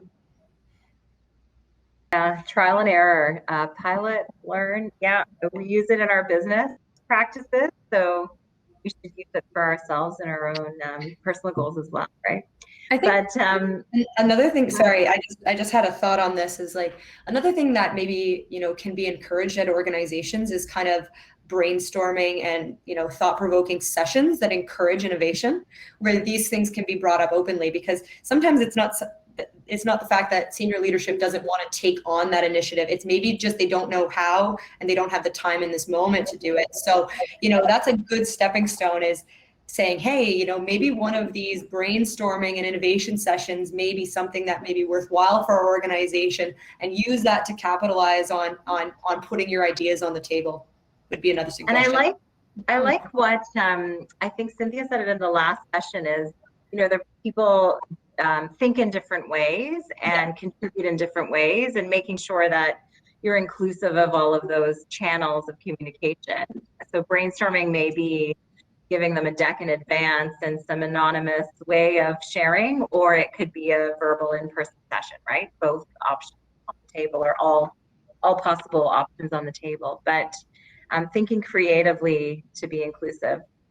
Oh, another one would be to utilize the chat function on meetings, because you may not have a chance to use your voice in front of the whole group, but everyone will see your text and may agree with your ideas and thumbs up the ideas. So group momentum also has huge impact, so don't be afraid to use the chat. Very true. I've heard from some people they feel much less nervous and conscious contributing, even verbally, but on a video call, right, versus an in-person large meeting. So it's interesting what this pandemic has shifted for us and brought to light, right? Like where we go from here. I've noticed Yana's joined, so we do need to wrap up. I learned a lot from this and the previous session, and I'm so happy I got to be a part of it. And thank you so much to Carol, Joy, and Eryn for your incredible contribution to the discussion. I'll pass it to Yana. Thank you so much. And I just want to say I feel very empowered after this session. So thank you for all the insights. I know personally I'm going to take some back to our organization, which I always think is fantastic with these events, is learning and growing as well. So yeah, thank you so much. And thank you, Suha, for moderating that insightful discussion. And of course, the panelists. I'd now like to welcome Holly Dunn, Manager of Business Strategy at Velocity, and one of the event planning team members, to introduce the next portion of our event, the QuickPitch Competition. Thanks, Yana. We are very pleased to welcome first our 3 judges who will be sharing their insights with our 4 innovative companies who will be sharing their new and emerging technologies today. So as many of you in the room already know, scaling up companies is a real challenge, and female entrepreneurs, women entrepreneurs often face additional barriers. So today we're thrilled to be able to highlight some great new companies to make new connections with those of you here today, as well as get some advice from our so-called friendly dragons. And with that, I'm pleased to introduce our judges for today. So I'd like to invite them to the stage. First, we will have Terri Lynn Morrison, and Terri Lynn was the project director for a 150 MW wind farm that was owned and operated with 3 Micmac communities and their partner, Interjects Renewable Energy Inc. from Longueuil, Quebec. This project was recognized by the Quebec wind industry, where it received Excellence in Human Resources Award, and Terri Lynn was recognized as the Rising Star for her contribution in the project. Terri Lynn is currently the Director of Strategic Partnerships and Communications for Indigenous Clean Energy. So welcome, Terri Lynn. In her role, our second judge is Senior Program Officer with FedDev Ontario's for-profit funding system, Eva Majernikova, provides consulting experience and guidance to organizations and businesses in development of funding project proposals. She assesses the proposals, makes funding recommendations, and monitors project implementation, focusing in particular on clean tech and zero-emission economy sectors. Her prior experience includes roles in policy, advocacy, project management and international trade advisory with organizations such as UK Trade and Investment, Danish Trade Commission, the European Commission, as well as various chambers of commerce. Her international experience covers both developed and emerging markets, including the UK, US, Canada, Colombia, Iceland, Portugal, and Slovakia. And our third judge, Marisa Sweeney, I'm very pleased to introduce, is an investment professional at Generate Capital, which is a finance company that partners with project developers and technology manufacturers in the renewable energy, technology, and sustainability sectors. So prior to Generate, Marisa worked in New York as a strategy analyst at Onyx Renewable Partners, a Blackstone portfolio company, and at Goldman Sachs as a credit analyst. She's currently serving as co-president for the San Francisco Bay Area chapter of Young Professionals in Energy. So I'm very pleased, as I said, to introduce our three friendly dragons. Thank you all very much for joining us today. And now the rules for the competition, the QuickPitch competition, are very simple. So each competitor will have 5 minutes to deliver their pitch to you. And at 5 minutes, if we're not done yet, I will jump in, and then we'll have 3 minutes of questions from our friendly dragons before moving on to our next pitch. While the judges deliberate at the very end in their own room, we'll hold an audience vote for the People's Choice Award in the chat and chat with the entrepreneurs themselves a little bit more, taking questions from the audience. And then in the networking portion after the event, you can also connect with the presenters directly through the platform just by joining their table and sending a chat message. So with that started, first up, we've got Anna, founder of Indigenous Technology. Can you give me a thumbs up? I will start the timer. Perfect, thank you. Discussion, by the way, I'm feeling super pumped and ready for the months ahead. Some of my mentors are here actually, so I do want to give a huge shout out to them. You know who you are, but I really do appreciate everyone being here. Hello everyone, my name is Anam and I am the co-founder and CEO of NOS Technologies, or NOS for short. And fun fact, the first flush toilet was apparently invented in Knossos, or what is now known as modern day Greece, and toilets will actually be a central theme of this presentation. Jumping right into it. So what's happening? The sales of wet wipes and other nonwovens have more than doubled in the last 5 years. These sales are projected to grow to about 50,000 tons by 2025. Improper flushing of these wet wipes means that they end up in the sewers as more and more products are labeled as flushable. Unfortunately, there's no efficient way for utility managers to understand where these products are coming from. Here's a photo of something called a fat burn, which is pretty much a conglomerate of fats, oil, and grease mixed together with wet wipes, among other things commonly found in the sewers. At NOS, we're introducing the modern sewer, a smart water solution to mass deploy sensors and cameras in our sewer networks to gain remote site visibility. The benefits of this technology are clear and focused, such that we're aiming to reduce operational costs, especially unforeseen and unbudgeted costs, and a significant reduction in time spent on cleaning sewers using a traditional scheduling approach. To better understand what's currently happening, I spoke with Captain Fog. Shown on the left here is a photo of Barry Orr, also known as Captain Fog, fog being defined as fats, oil, and grease. He's a representative of over thousands of wastewater professionals across Ontario. When Captain Fog performs his routine cleaning of the pipes, his biggest pain is not knowing what to expect when he goes down there, which is exactly why we've introduced the modern sewer. We're looking at implementing the modern sewer in this $90 million obtainable market. Over the last year, we've spent a considerable amount of time researching and talking firsthand with over 160 potential customers and stakeholders in this space. We determined 3 main customer segments: technology providers, contractors, and utilities. Water utilities are our ultimate customer. By speaking with them, we have an excellent understanding of their needs. Our target, however, are the technology providers, and that's where this $90 million figure comes in. When it comes to our competition, this is the level of sophistication we're competing against: a spiky metal device that's put in sewers and provides no actual site visibility, but rather just snags the solids and pushes them further along the sewers. Moreover, it isn't being marketed, it's an in-house development. Here's where we currently stand on a competitive landscape.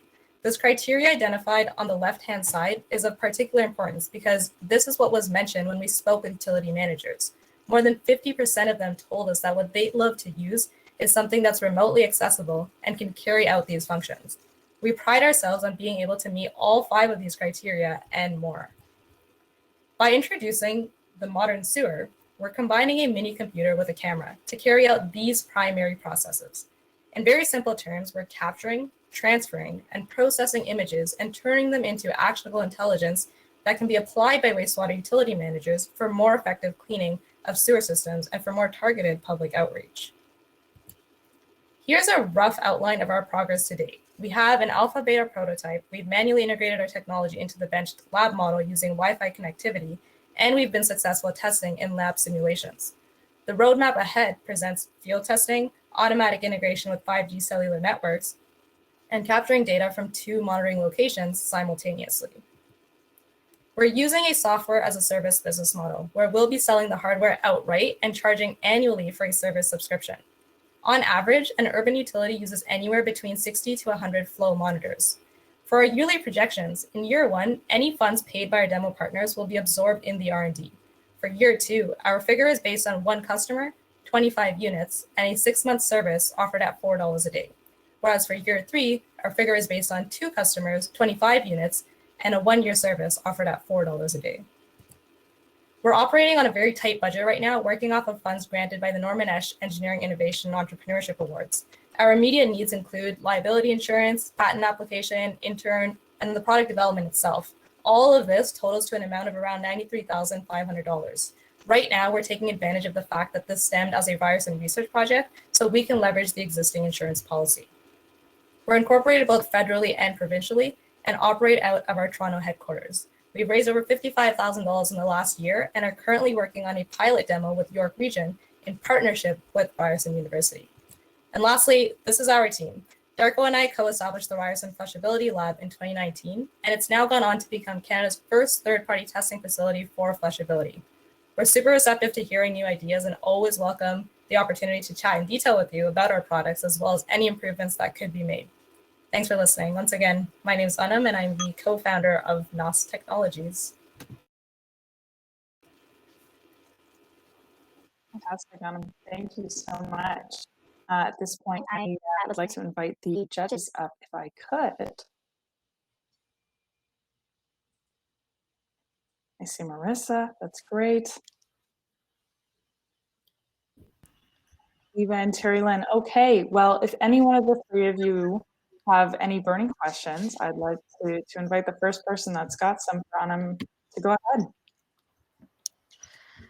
Anam, thank you so much. It was a wonderful presentation. I'd love to hear a little bit more about how you think about scaling sales with the customers and overall like what that process looks like as far as how you engage with utility customers, just given their procurement cycles, their needs, and how things might work across different jurisdictions. Would love to hear how you're thinking about like geographic strategy versus like how to kind of get traction with folks.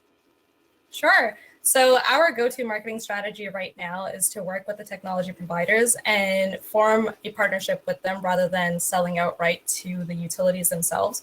Because that is one thing that I have learned the hard way in speaking with those utilities is that, yes, they're the ones that are ultimately going to be the end users, but they have the contractors and the consultants that then bring to them the other third-party contractors that can offer the services. And we want to be one of those tech providers that can offer that service. So our go-to-market strategy here right now is to get the approval from the utilities by conducting these pilot demonstrations with them, showing them that, yes, it works, here are the improvements that can be made, and here's how we can tailor it to your needs, and then getting them to go to their contractors and consultants and being like, hey, like, where is this? Are you working with them?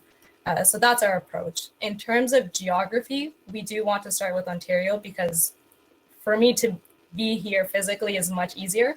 But one other thing that I am considering is branching this out into the UK because their liability issues are much less restricted.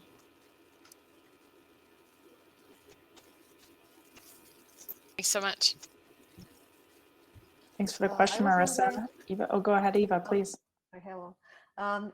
Thank you very much again for excellent presentation. I was wondering if you have reached out to any of the government support partners throughout your project, as for example, National Research Council or Trade Commissioner Service to help you with the export development strategy. If you're aware of any of these resources, if not, again, happy to connect. I will absolutely take you up on that. I haven't made any major connections in the government industry yet. We incorporated last November, and because I'm currently finishing up my master's, this will be my full-time after September. Right now, I've been tackling two things at the same time, which is the startup plus finishing up my thesis. So trying to get the thesis out of the way.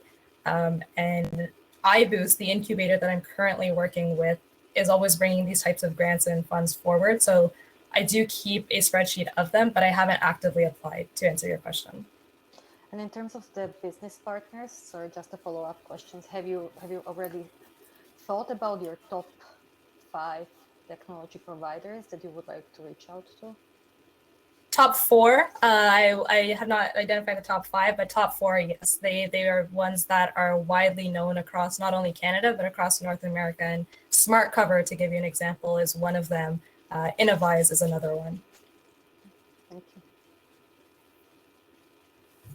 All right, ladies, I think we will move on to our next presenter. Thank you, Anam, so much. Thanks very much.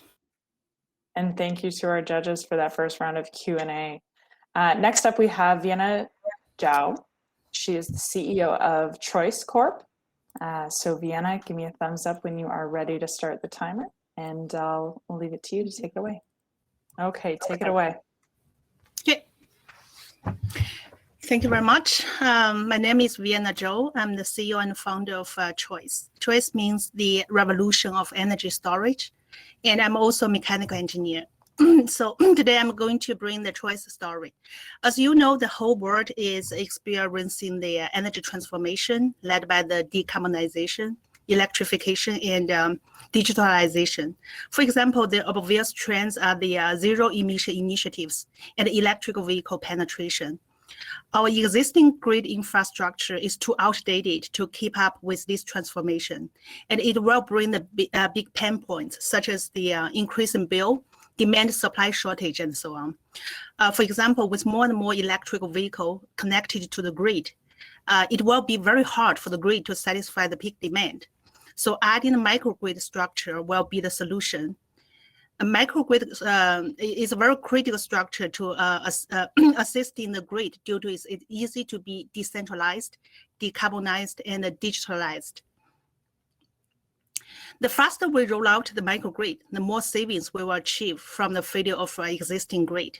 Microgrid has started to appear in the utility sector first, while there are tons of opportunities in the commercial and industrial sectors.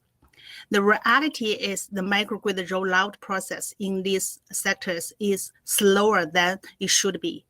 So why?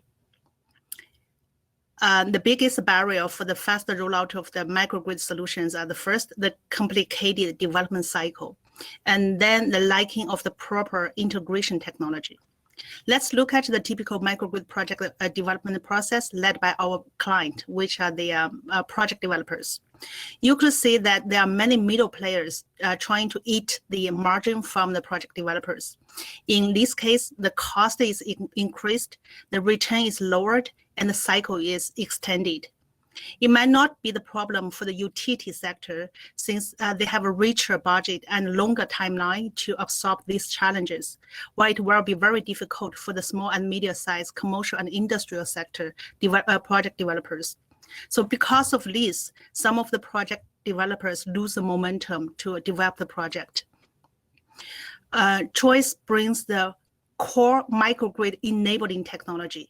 It is a cloud-based smart and multifunctional energy storage and control integrated technology.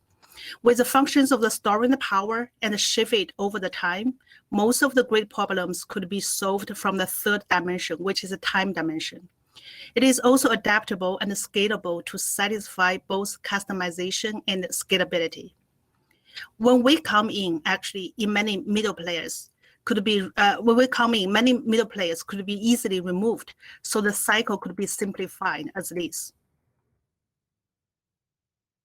But we are reshaping the market rules since our technology has combined the function of consulting integration, control, and operation. With us, our customers need to do is just to find a project opportunity, come to us, and get it done. With us, they could get much higher margin and faster speed in developing the small and medium-sized projects. Those are the key microgrid use cases in the commercial and industrial we focus on. Typically, the off-diesel initiatives, electrical vehicle charging support, peak shaving, off-grid initiatives, and the transportable power. There are way more applications, but we focus on those 5 at the very beginning. For example, our clients could use solar plus energy storage system to form a microgrid for the self-supply.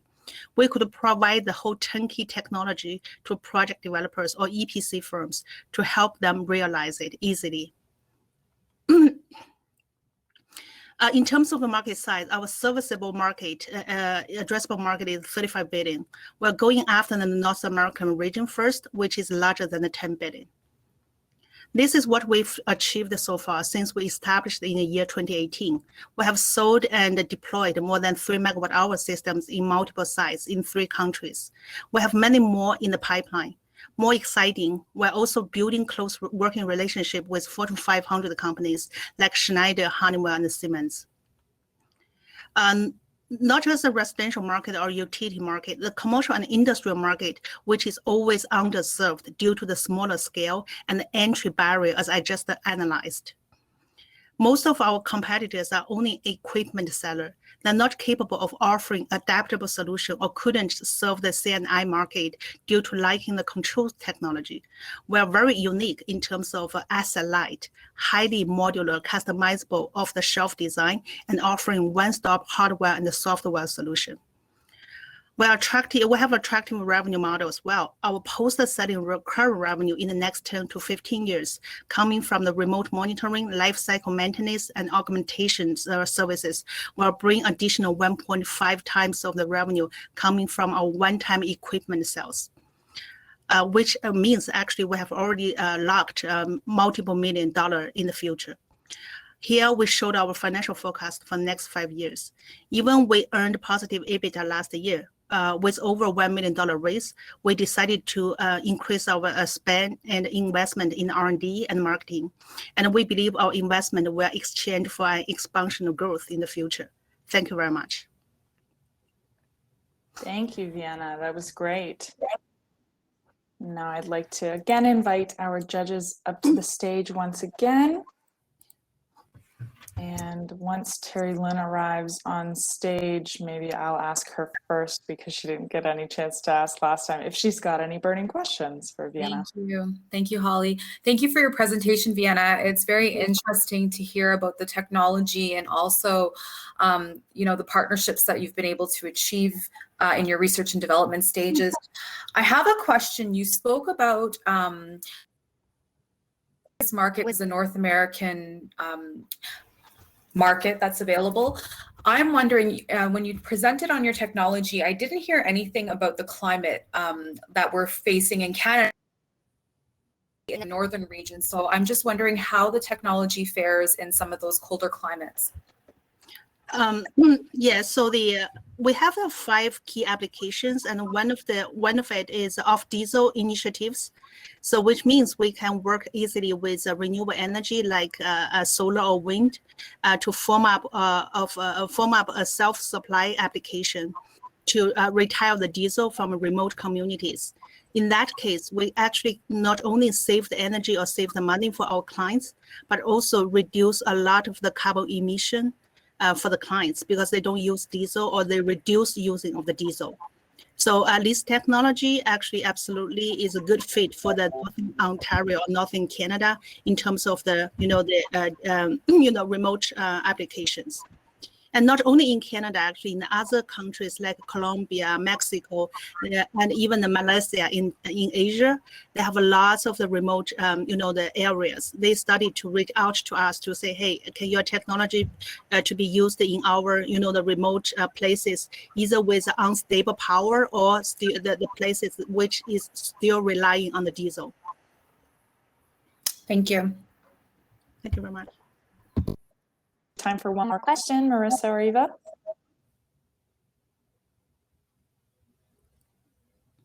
I have a question. Can you maybe speak a little bit about your intellectual property strategy? You're planning to Thank you very much. So we have already applied for 2 provisional patents in the U.S. Patent Office. One is on the on the battery management system design to extend the life cycle of the system and increase the efficiency and the convenience of our maintenance in the future. Another strategy, another patent we've already applied is on the microgrid control, the space. So in order to have our system to be more efficient or easily to be integrated with any microgrid applications. So those are the 2 patents we've applied, but we actually are working with multiple institutions and even the industrial partners like, the big company like Schneider and the university like York University, Lambton College on the continuous R&D. The purpose, actually, the strategy is to, first of all, to lower the cost of the adoption of this technology, and meanwhile extend the life cycle. Extending the life cycle is also like the reduce the leveraged cost of capital for our clients. So it will speed up the rollout of the technology, especially for the microgrid applications. So it doesn't, exclude the possibility that we're going to do some merger and acquisition strategies in the future, because we saw a lot of good technologies in the data mining. So for every system we have a bunch of the, the battery packs or the racks, and for each battery pack, we actually have a sensor. We collect the data every 5 minutes from our system across the country, across the sites. Right now, we've sold many systems to US, Canada, and the UK. We can collect the data remotely. So our next step actually is on the data mining and the remote monitoring. Okay. Thank you. Great. All right, judges, thanks again. Great questions. Vienna, thank you for your pitch and for your detailed answers. And now we're going to be welcoming our 3rd competitor, our 3rd company. So we have Sarah Mason-Renton, Business Development Manager at Listech. Sarah, you feel free to pull up your presentation. Give me a thumbs up when you're ready and I'll start your timer. Thanks, all. You guys seeing my screen there? Perfect. Fantastic. The conversation today, it's been very very inspirational and very insightful for sure. So enjoying it, and thank you. It's here. So Sarah, I'm with Listech, and I'm going to give you guys an overview of our Listech THP technology today. So most of you probably woke up this morning, went to the bathroom, flushed your toilet, maybe had a shower, ate some breakfast, brushed your teeth, maybe went to the bathroom again. But then what? What about the water that was used and the waste that was created? Where did it come from, and where did it all go? Global population pressure on our planet's finite resources and on critical utility infrastructure with unsustainable practices involving non-renewable, sorry, I just realized my slide's not moving along here. There we go. With unsustainable practices involving non-renewable inputs and end-of-life disposal being the norm.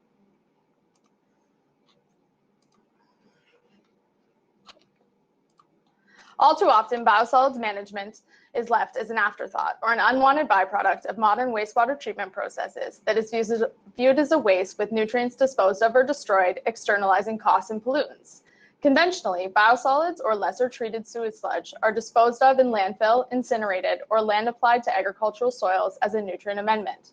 By putting biosolids and organics in landfill or incinerating these residuals, valuable nutrients are being wasted when they could be returned to the soil with a net negative footprint rather than contributing to rising greenhouse gas emissions. Listech's treatment approach is quite different. We see these residuals as valuable raw materials for the manufacture of advanced products. Rather than taking a conventional waste management approach or land applying a product that meets minimum quality requirements, our founders prioritize the quality of the end product, fertilizer, in their technology development as they aim to address the unsustainable practice of disposing of these valuable resources. Long-term sustainability requires urban communities and growers to work together. Nutrients that aren't recovered and effectively used today become unsustainable extraction operations in the future. It's a cycle that involves all of us. Our core technology, ListTech THP, processes biosolids and non-hazardous organic residuals into a pathogen-free concentrated liquid product that is regulated as a fertilizer by the Canadian Food Inspection Agency and can be used to enhance full cycle resource recovery at wastewater treatment facilities. For example, our Listomize process involves using this hydrolyzed material to optimize digestion processes and increase the renewable biogas produced and recovered on site. This renewable fuel can be used to fuel on-site processes or can be refined for off-site use. Of our operations, ListTech received significant investment from the Tomlinson Group of companies in 2011, and we've been scaling up ever since. We now have 16 THP modules operating across 11 facilities in North America, with 4 additional plants in design and construction, one of which is our first global facility. Our primary customers are municipal wastewater utilities, but we also offer solutions to other generators of organic residuals, such as from food and beverage waste processing sectors. We've produced and sold over 1.3 million tons of Listergo fertilizer that has returned nutrients to over 80,000 acres of land, with demand outpacing supply and over 300 happy farming customers willing to pay market value for a product that was previously considered a waste. Our customers can purchase a ListTech THP module to install and operate on site at their wastewater treatment plant. And we offer design build services as well. ListTech THP's compact footprint and modular design makes the technology easy to deploy or retrofit into existing facilities and easy to scale to accommodate future growth. We also offer regional solutions to customers looking for off, as well as contingency solutions for those customers who just need something seasonal or because their equipment's gone down, and this offers a sustainable alternative to traditional landfill disposal. Lastly, as a full service provider and offering that turnkey service for our customers, we offer full Listergo fertilizer sales and management services. And this combination of our cost-effective processing technology, as well as our ability to provide back-end fertilizer management, offers a full service approach that sets us apart from other technology providers in the space. So to wrap up, ListTech THP helps utilities transition to full cycle resource recovery with the production of advanced fertilizer products, recovery of renewable fuels, and the diversion of valuable materials from landfill at low life cycle costs to our customers and with net negative greenhouse gas emissions. Isn't it time we moved away from landfill disposal and unsustainable programs to efficient, easy to operate, forward-thinking solutions that can meet the demands of our growing population? Markets are shifting, with green solutions not only being the responsible choice, but cost competitive as well. It's time to see waste as an opportunity for full cycle resource recovery with the production of quality, valued materials intended for beneficial use. Thank you very much for your time today, and happy to take a couple questions. That was great, Sarah. Thank you very much.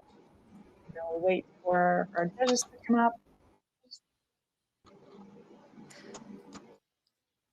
And Marisa, last defer to you for first question. Great. Awesome. ahead. Sarah, thank you. This is a great presentation. I think that this is like a huge opportunity in the space in general. So excited that ListTech is working on it. Similar to my question on the first, I'd be curious to get a sense of how you think about the customer market for the fertilizer and kind of what comparable products there are out there today. And I think when I think about agriculture as an end market in general, it's typically like growers are very used to like what they're currently using. So curious how this product kind of fits in with the current slate of fertilizer products and how you think about that go-to-market strategy. Yeah, absolutely. So of course, I mean, farmers put a huge amount of their livelihood into their fields and their crops, and they need a fertilizer product that's going to deliver on that and that they can rely on. We always start our new programs out working with local agronomists, extension staff, universities, doing field crop trials, working with innovative farmers in the area to really prove that value. Compared to other potential amendments, but most importantly to other mineral fertilizers. And that's been quite successful. For example, our facility, our regional facility in Ontario, it's been operational for 8 years now, and we've managed to increase the market price for fertilizer by 300%. And we've really got farmers knocking on our door for it. Demand is outpacing supply, and we've heard of farmers that have free access to other nutrients and they're choosing to purchase List2Grow instead, and are also turning down or opting not to go with commercial fertilizer, but purchase the List2Grow. What sets us aside from some of the other organic amendment products? A couple things. We're the only solids concentrated liquid product in the market, so that's a big difference. It's a liquid fertilizer that farmers are used to, but they're getting far less water and hydraulic loading on their field and much more concentrated nutrients. It's also homogeneous, which again, for them predicting where those nutrients are going and how that's going to work with their cropping cycles, they can count on the percent of nitrogen and phosphorus and potassium across the field. And most importantly, our process chemical is potassium hydroxide. So we're adding that potassium, which really does make it a full commercial fertilizer replacement, as opposed to something that the farmers would have to follow up later with some form of mineral fertilizer, which is the case with most other lesser treated or differently treated organic amendment products.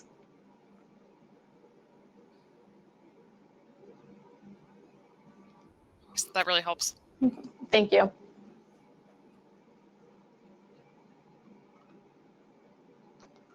I would like to ask, if I may again, can you please, if I understand correctly from your presentation, you already have 11 sites, like operational sites at this moment.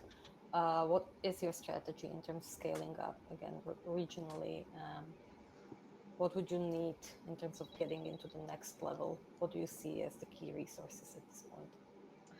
Yeah, absolutely. So I think, I mean, as a lot of the conversation is surrounded today, it really is the resources in terms of just staffing and trying to scale up and get that consistent trajectory of projects, which is the difficulty there. So we own and operate 2 of our large regional facilities, which provides a great deal of stability to the business in terms of reoccurring revenue with those feedstock contracts that come in, as well as the reoccurring revenue that comes from the List2Grow fertilizer. So over the years, as we've been scaling up and building up the stability of those programs, that certainly really helped the other division of our business that then is working to sell the technology and implement it into existing wastewater treatment plants with our customers. I would say the big thing has just been education and working with consultants and the broader sector to really have that paradigm shift and move away from traditional waste management to thinking of it as a product production. And so getting that different way of thinking moving forward. And it's really taking off in the last couple of years, which has been exciting. And I mean, even the last year, utilities are getting it and they're thinking about how to work through that differently and getting the support from consultants. So it's been quite a bit of reason getting the word out and getting people to have that paradigm shift, but certainly seeing quite a bit of success with that. And that's evident with the 4 new plants that we've got in design and construction right now. So a big takeoff for that for sure. Thank you. Thank you. Okay, thanks, Sarah. Thanks to our judges once again, and we'll see you back here one more time after our last presentation, which is Myra Arshad, CEO and founder of AltTex. Welcome, Myra, and I am looking forward to your presentation. Please go ahead and share your screen. Awesome. Thanks so much, Holly. Hi, everyone. Great to be here. Great to see everyone else's pitches. Definitely some really exciting businesses and good companies. I'm going to go ahead and full screen, Holly, or do you see presenter view? Nope, that looks great to us. Fantastic. Awesome. So hi, everyone. I'm Myra, co-founder and CEO of AltTex. AltTex is a Toronto-based biomaterial startup, and we're creating a more circular alternative to polyester that's biodegradable, carbon neutral, and re-engineered from food waste. So we're disrupting an industry that has gradually found itself being ranked as the 2nd most polluting in the entire world. But more specifically, the largest and most polluting subsector within fashion manufacturing is actually polyester. So it's this plastic-based fossil fuel fabric that's found in 65% of all of the clothes that we're wearing right now. It's the largest contributor to fashion's carbon footprint, creating 7 million annual tons of landfill waste, 40 trillion ocean microplastics a year. And despite the rise of conscious consumerism, with 60% of consumers indicating a willingness to pay more for the clothes we wear, Polyester is still the alternative or still the fabric that lacks fully circular alternatives that are biodegradable, carbon neutral, circular, and better for the planet. And that's really because polyester has very specific durability and performance requirements that aren't adequately matched to date with existing biopolymer and biomaterial technology. So Altex's waste-to-wardrobe solution solves this problem by engineering what we believe to be the world's most sustainable polyester alternative created from one of the world's largest landfill contributors, which is food waste. So our circular waste-to-wardrobe solution starts with large-scale post-industrial food waste that's donated to us through CSR partnerships with food manufacturers. The food waste tends to be rich in starch and sugars, which then goes through our novel patent-pending fermentation and biosynthesis process to create a biofiber. We then reinforce the fiber with a unique combination of additives and nanocomposites to give it polyester-like properties. And the fiber then fits into existing manufacturing systems of the polyester manufacturing supply chain to create fabrics of any variety and style as you would for polyester. So the result of this process, once again, is a more circular alternative to synthetic fabrics such as polyester that offer polyester-like performance. The material is industrially biodegradable, it's carbon neutral, cost competitive owing to the low-cost feedstock that's going into the process, highly scalable as the polymer is uniquely designed to fit into polyester's existing manufacturing system, all while offering mechanical properties that are the reason we love and use polyester so much today.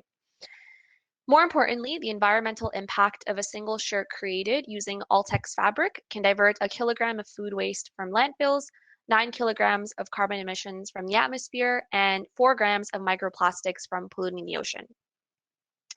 And of course, needless to say, this impact is more relevant now than ever.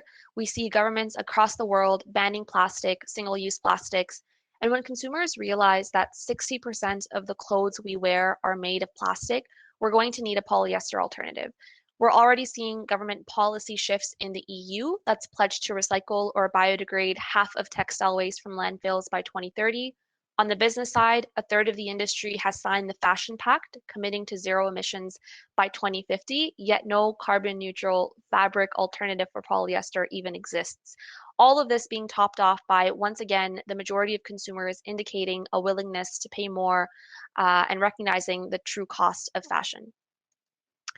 So switching gears to the business side, how does Altex find itself on retail shelves? Retailers will purchase the Altex branded fabric, so think Gore-Tex of sustainable fashion, directly from Altex at about $15 a yard.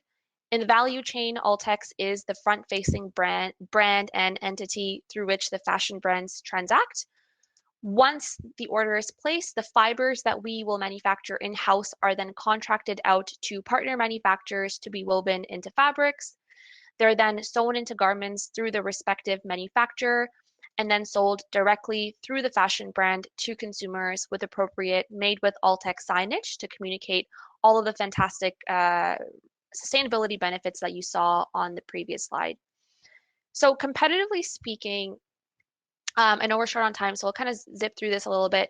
Where essentially the only widely adopted alternative to polyester right now is this former bucket you're seeing, so recycled synthetics, but they don't biodegrade or adequately recycle, and so there is a sustainability gap. On the other side, regenerated fabrics that are sourced from bio-based materials are far more circular, but they don't replicate polyester's mechanical performance properties. Competitively, Altex brings the performance of the former bucket with the circularity of the latter bucket to create a truly circular fabric that does not compromise on performance. So stepping back and looking at the larger market here, fashion or textile manufacturing rather is a $1 trillion industry. Within that, sustainable textile manufacturing, $60 billion and growing 11% year over year. We expect at scale to capture about 6 or 7% of that market. So clearly a big opportunity and long way to go, but to date, we've so far completed our early fiber prototypes. So we've successfully gone from food waste to fiber and are now working on scaling the fabric to get to fabric form, or scaling the fibers to get to fabric form to begin fulfilling some of the LOIs we've locked in, We've also secured $1.7 million in both venture capital funding and non-dilutive funding, as well as food manufacturing contracts. So to wrap up, here's the team behind Altex. I come from a sales, entrepreneurship, and textile manufacturing family background, and my co-founders here have the technical skills that have really propelled our science for the past 2 years. Also well supported by advisors from industry such as Tentree, Lululemon, and thought leaders in the actual technology space. So I'll stop there and happy to take any questions. Thanks so much, Myra. Our judges, whoever would like to jump in first, maybe Terri Lynn, had to have a question, go ahead. Presentation, Myra. It's really exciting to see about all the advancements in clean tech. I just had a question in terms of your supply chain, your bio-based materials. You had mentioned that it would be coming through the form of donations of this stock. So what are your plans? Like, how are you able to secure that supply? Yeah, we get this question really often. Obviously, our entire model is dependent on the supply of food waste, and we do recognize that the space is getting increasingly competitive with more clean tech companies emerging that are using these feedstocks as supply for their process. So although so far we've been fortunate in securing contracts with small to mid manufacturers who are just looking for a sustainable alternative for their food waste to be channeled into, we do anticipate in the future that this may become a more competitive commodity that we may have to start paying for. So we factor that into our margin analysis, and we're going to continue to push that free model, but do expect and may end up having to pay for it in the future. I do want to also briefly add on that for them, it's actually a cost saving because we plug into their existing system and take the food waste off their hands for them. So that's been enough to convince folks for now, but there may be a need to pay in the future, and we've accounted for that. Thank you.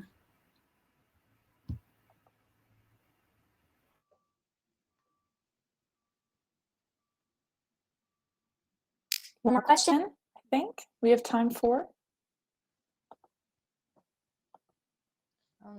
I would like to ask you about, your current presence, I suppose, is in Canada. You have mentioned that you're seeing some emerging trends in Europe in terms of the regulation that could be fostering your growth in that region. Have you started to think about establishing presence there, or what would be the strategy in terms of Europe?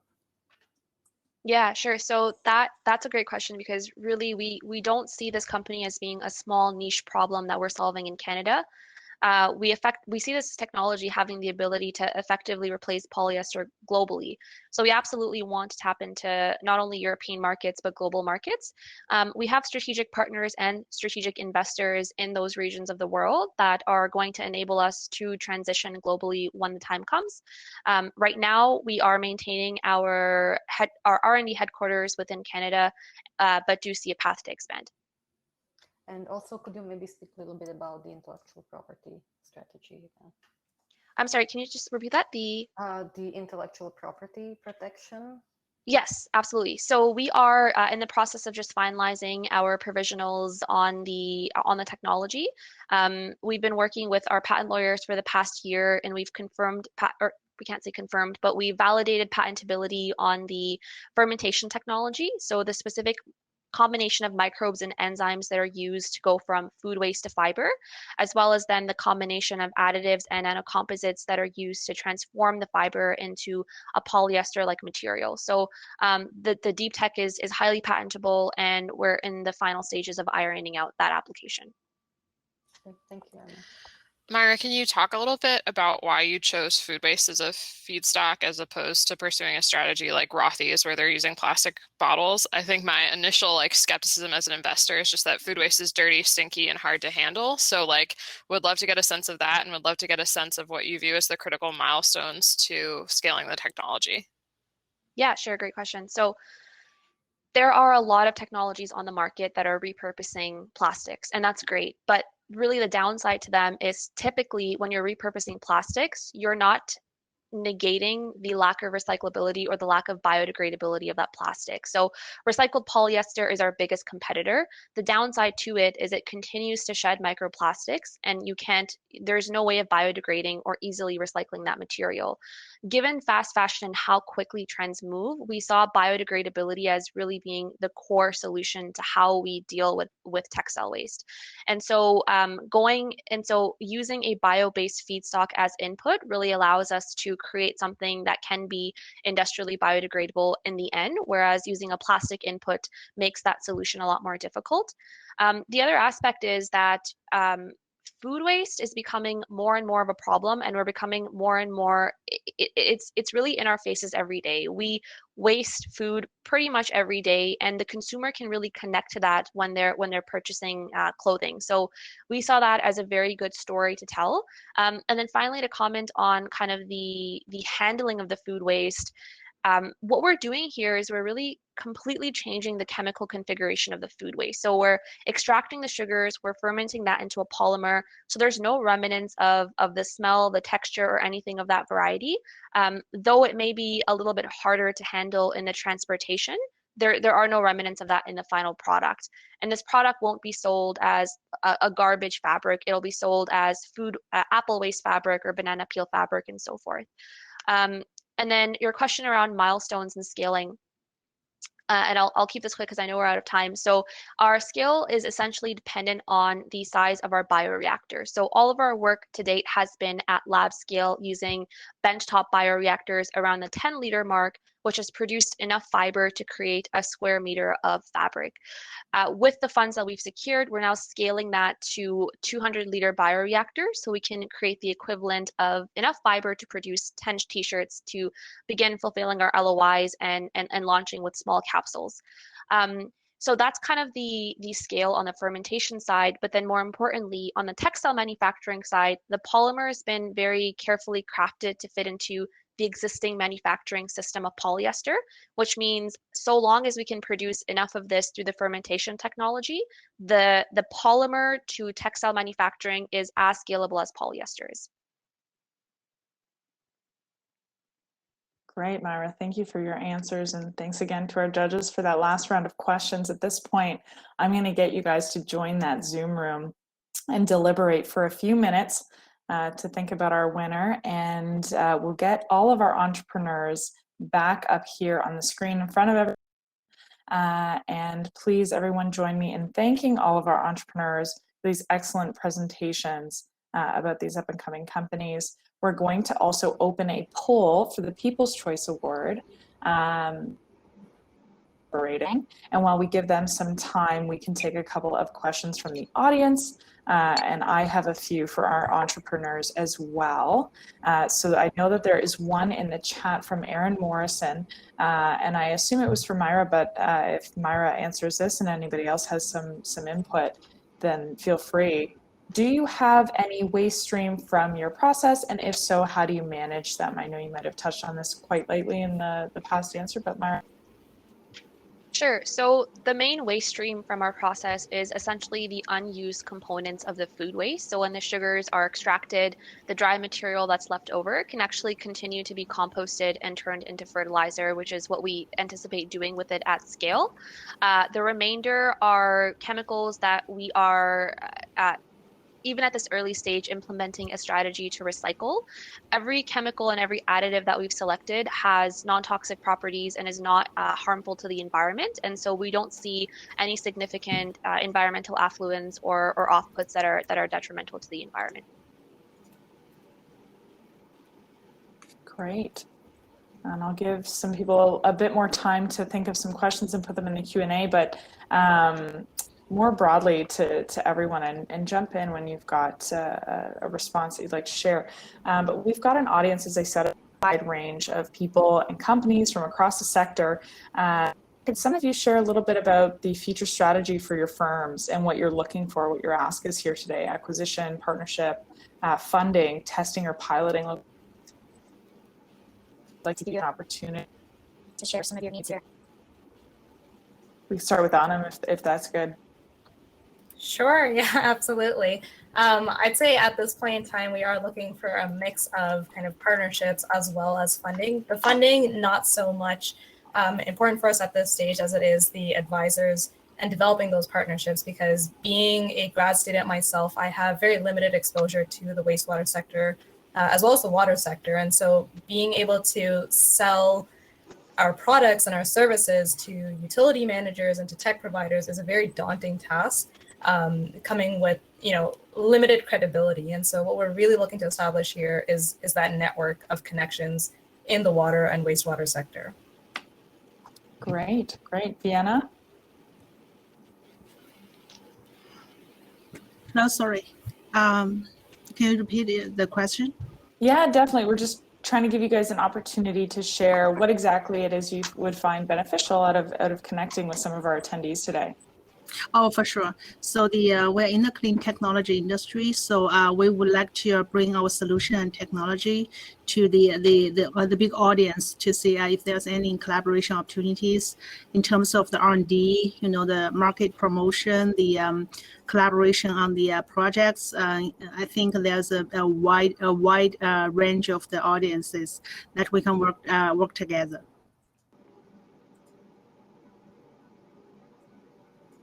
Sarah, how about you?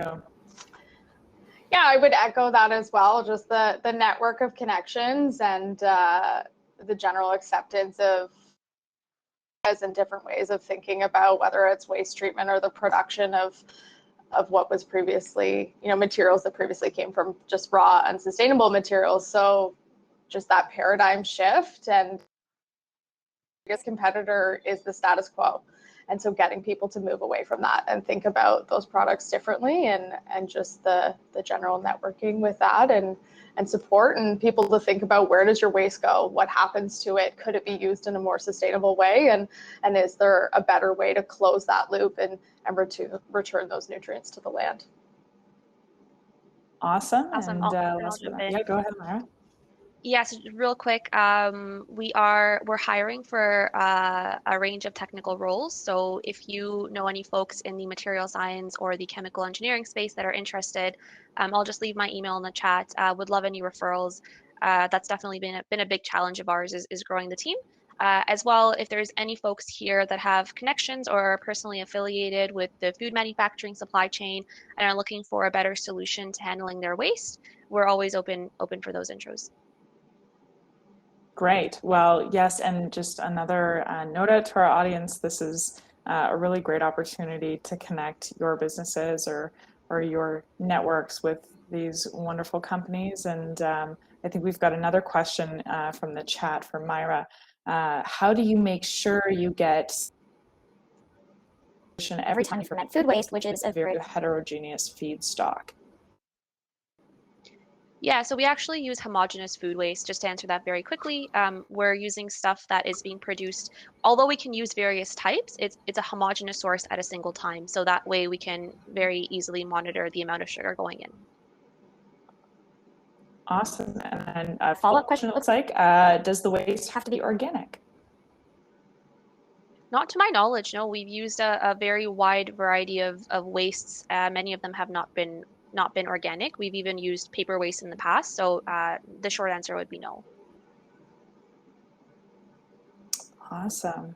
Sorry, and just quickly, the only requirement is that it has at least a 10% sugar content and is largely fruit, vegetable, and wheat waste. But outside of that, no major requirements.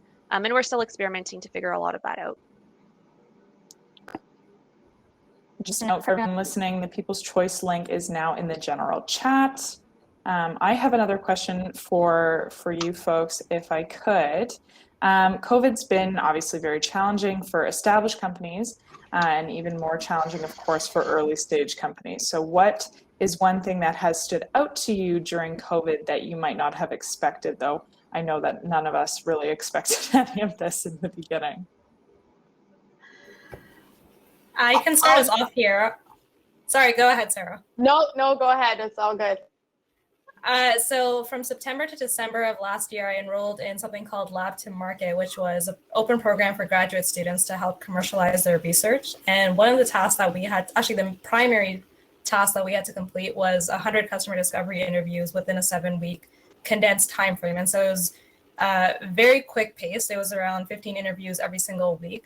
I feel that without COVID, having to actually go in person and do those customer discovery interviews, which each lasted 30 to 40 minutes at a minimum, would have been much more difficult. So being able to connect with folks internationally to meet that quota was super helpful virtually. And it was just, I feel that it was much easier than it would have been in an in-person setting. So it definitely worked to our advantage for that time period, at least.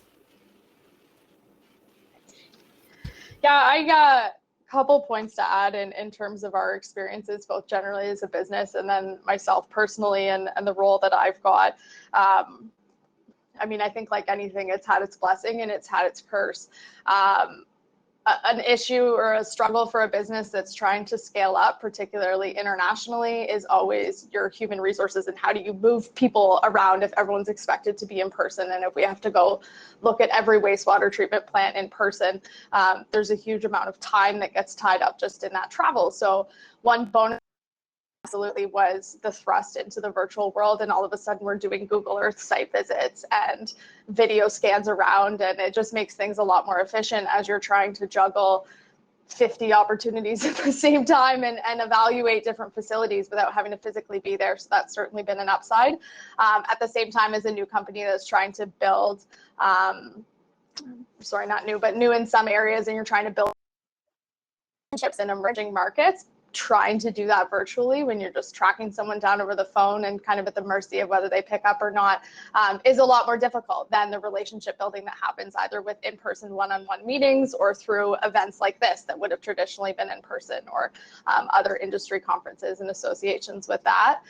I think another big thing for myself personally, so I had a pandemic baby. I was pregnant and had my daughter last May, and she was my first child. And as part of a smaller team in a fast-paced environment that's really trying to scale up, as I was pregnant, I was concerned about, how am I going to juggle new mom life, family life, work life, and everything. And where I was living at the time was farther away from my extended family. And a big advantage of COVID and this whole acceptance of virtual working facilitated my ability to move closer to extended family to help out with sort of the overall just supporting our family and being able to juggle my career and the flexibility that our business got thrust into. Quite fortunate to be on a team that was fairly flexible to begin with, but nonetheless, there was the broader sort of sector stigma of you had to be at a meeting in person and you had to be, at plants in person and everything else. So it's been very interesting how the shift to the virtual world has made it easier to juggle the very much extended hours that come with really trying to scale up a tech business and also start your family if that's the age and life stage that you're at. Great insights. Thank you very much. Vienna, go ahead. I would like to share 2 points. One is I never think that we can do a totally 100% virtual business with international clients. So during the pandemic, actually, we happened to have a project in the UK and another project in the US. And according to our original plan, for sure, we need to assign the engineer to be on site and, the guide, the installation, and we need to do the commissioning by ourselves. But it turns out that everything is virtually done, actually relying on the local supporters and the local subcontractors. And we have a remote monitoring system to monitor the data remotely and have all the work to be done. And until now, actually, from signing the contract to complete the whole project, we've never actually had a face-to-face meeting with our international clients. It's all virtually done. So that's one thing actually out of the expectation. And another thing is previously as a startup company, you manage a small team or medium-sized team and everyone is in office and you're kind of afraid of the efficiency and the collaboration of the whole team, right, during the pandemic. But and I didn't expect it's actually over 1 year. And during the 1 year, and I kind of have a better understanding of the, the team collaboration and have more confidence to manage and control the team, and also have a more confidence on the team members. So that's something actually positive. Thank you. That's great. Mm-hmm. And Myra, maybe just quickly, because I think that our judges are almost ready to announce. Yeah, sure. Fundraising during a pandemic was definitely interesting. I think it made it easier in some ways because Zoom calls are just more accessible, but definitely harder to gain the trust of folks through Zoom. Still haven't met any of my investors in person, but overall we were pretty blessed. Not too much going on. Fantastic. That was a really great conversation. Thank you all so much once again for the presentations and as well for those insights during Q&A and beyond. I think that we are almost ready. Oh, we might have another question in the chat, but I think we're going to start bringing our judges up onto the screen. So Sarah, if you want to maybe check that one out in the chat. During networking or answer in the chat, that'd be awesome. We've got Marisa up here now. That's great. So Marisa, would you please, on behalf of the judges, announce the winner of the QuickPitch competition? Yes, thanks so much. First off, I'd love to just say that all of the presentations were absolutely wonderful. And I think we as judges had a very tough decision to make just because it's extremely impressive. And frankly, like I thought every pitch was fantastic. The winner of the pitch competition is Listec. Really, really appreciate the thought that y'all put into the product market fit and the overall delivery of the presentation, as well as framing out the business case. So wonderful job, well done. And then for the other folks, I'm kind of happy to sidebar and give separate feedback to the extent that that's helpful. I can put my contact details in the chat. But thanks so much, it was wonderful. Eva, Terri, I'm not sure if you have another comment to add too, but. We just, we feel that it was a privilege to be on the panel, and we wish you all the best, like going forward with, progressing from the ideas to commercialization of your products further.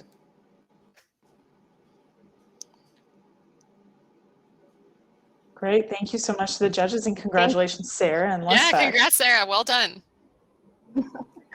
Thank you guys very much, and thanks for the invite to participate. It was a privilege and very humbling to speak alongside everyone else. Congratulations to everyone else on their businesses as well. It seems like everyone is in a very fantastic journey and has innovative and exciting technologies that are up and coming, and I'm very to see what the next couple decades bring in this clean tech space for sure. There's a lot of great ideas out there, and certainly more diversity coming, and more support and flexibility for women in particular, and as we've talked about, sort of anyone other than the traditional white dominated role in this space. So it's exciting to see that diversity and the support all around that's really helping grow these companies. So thank you to everyone for the collective support, I guess, as we build the community up together.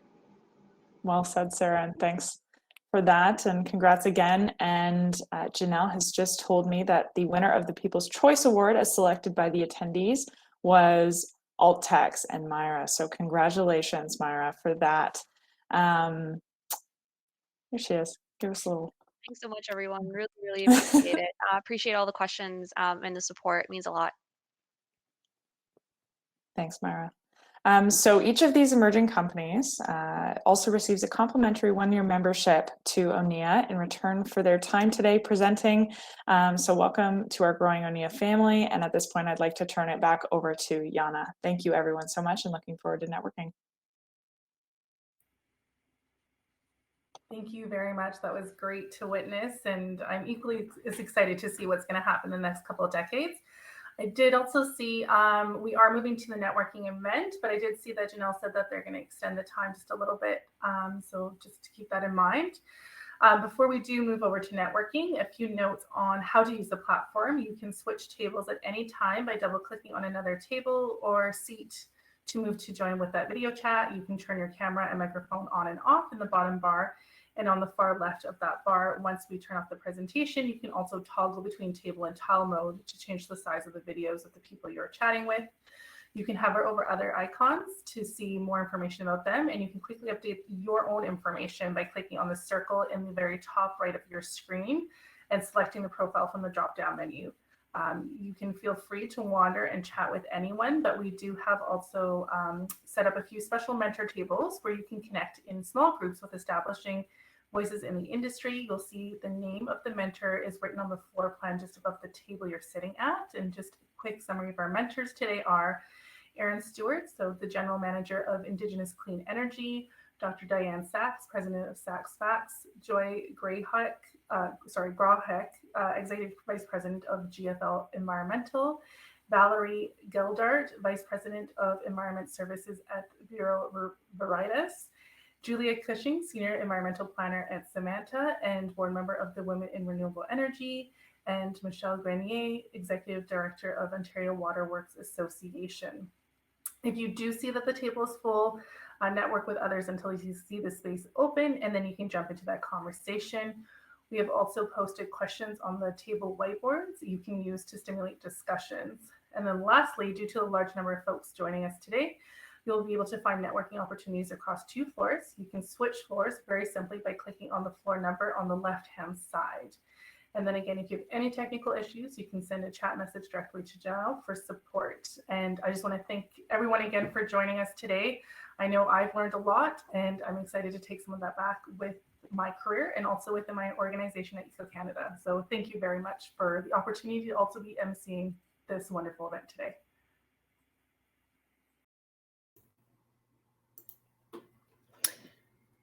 I'm just going to assume everyone can hear me. Thanks, Yana. I just want to wrap up the event. I'm Bobby Thulman Walker, Environmental, and I'm the event planning chair. Just wanted to quickly say thank you, Yana, for emceeing throughout the afternoon. And on behalf of the entire planning committee, I would like to thank the speakers and all of you for joining us today. ONEIA does rely on the support of attendees, so thank you for joining us, and as well as the sponsorships of companies like leading organizations and firms that supported today's event. So I would like to once again thank Eco Canada, Walker Industries, Waste Connections of Canada, and MTE Consultants. And a quick thank you to everyone who contributed to the goodie boxes. I also want to recognize those who brought this day together, and Janelle put her name at the end, but Janelle really has been running everything behind the scenes and brought everything together today, so thank you. Joanna Vince from Williams & Shear, Holly Doon from Alacity, Cassandra Wallace from MTE Consultants, and Diane Sachs from Sachs Facts. Thank you, and we hope to continue this conversation moving forward.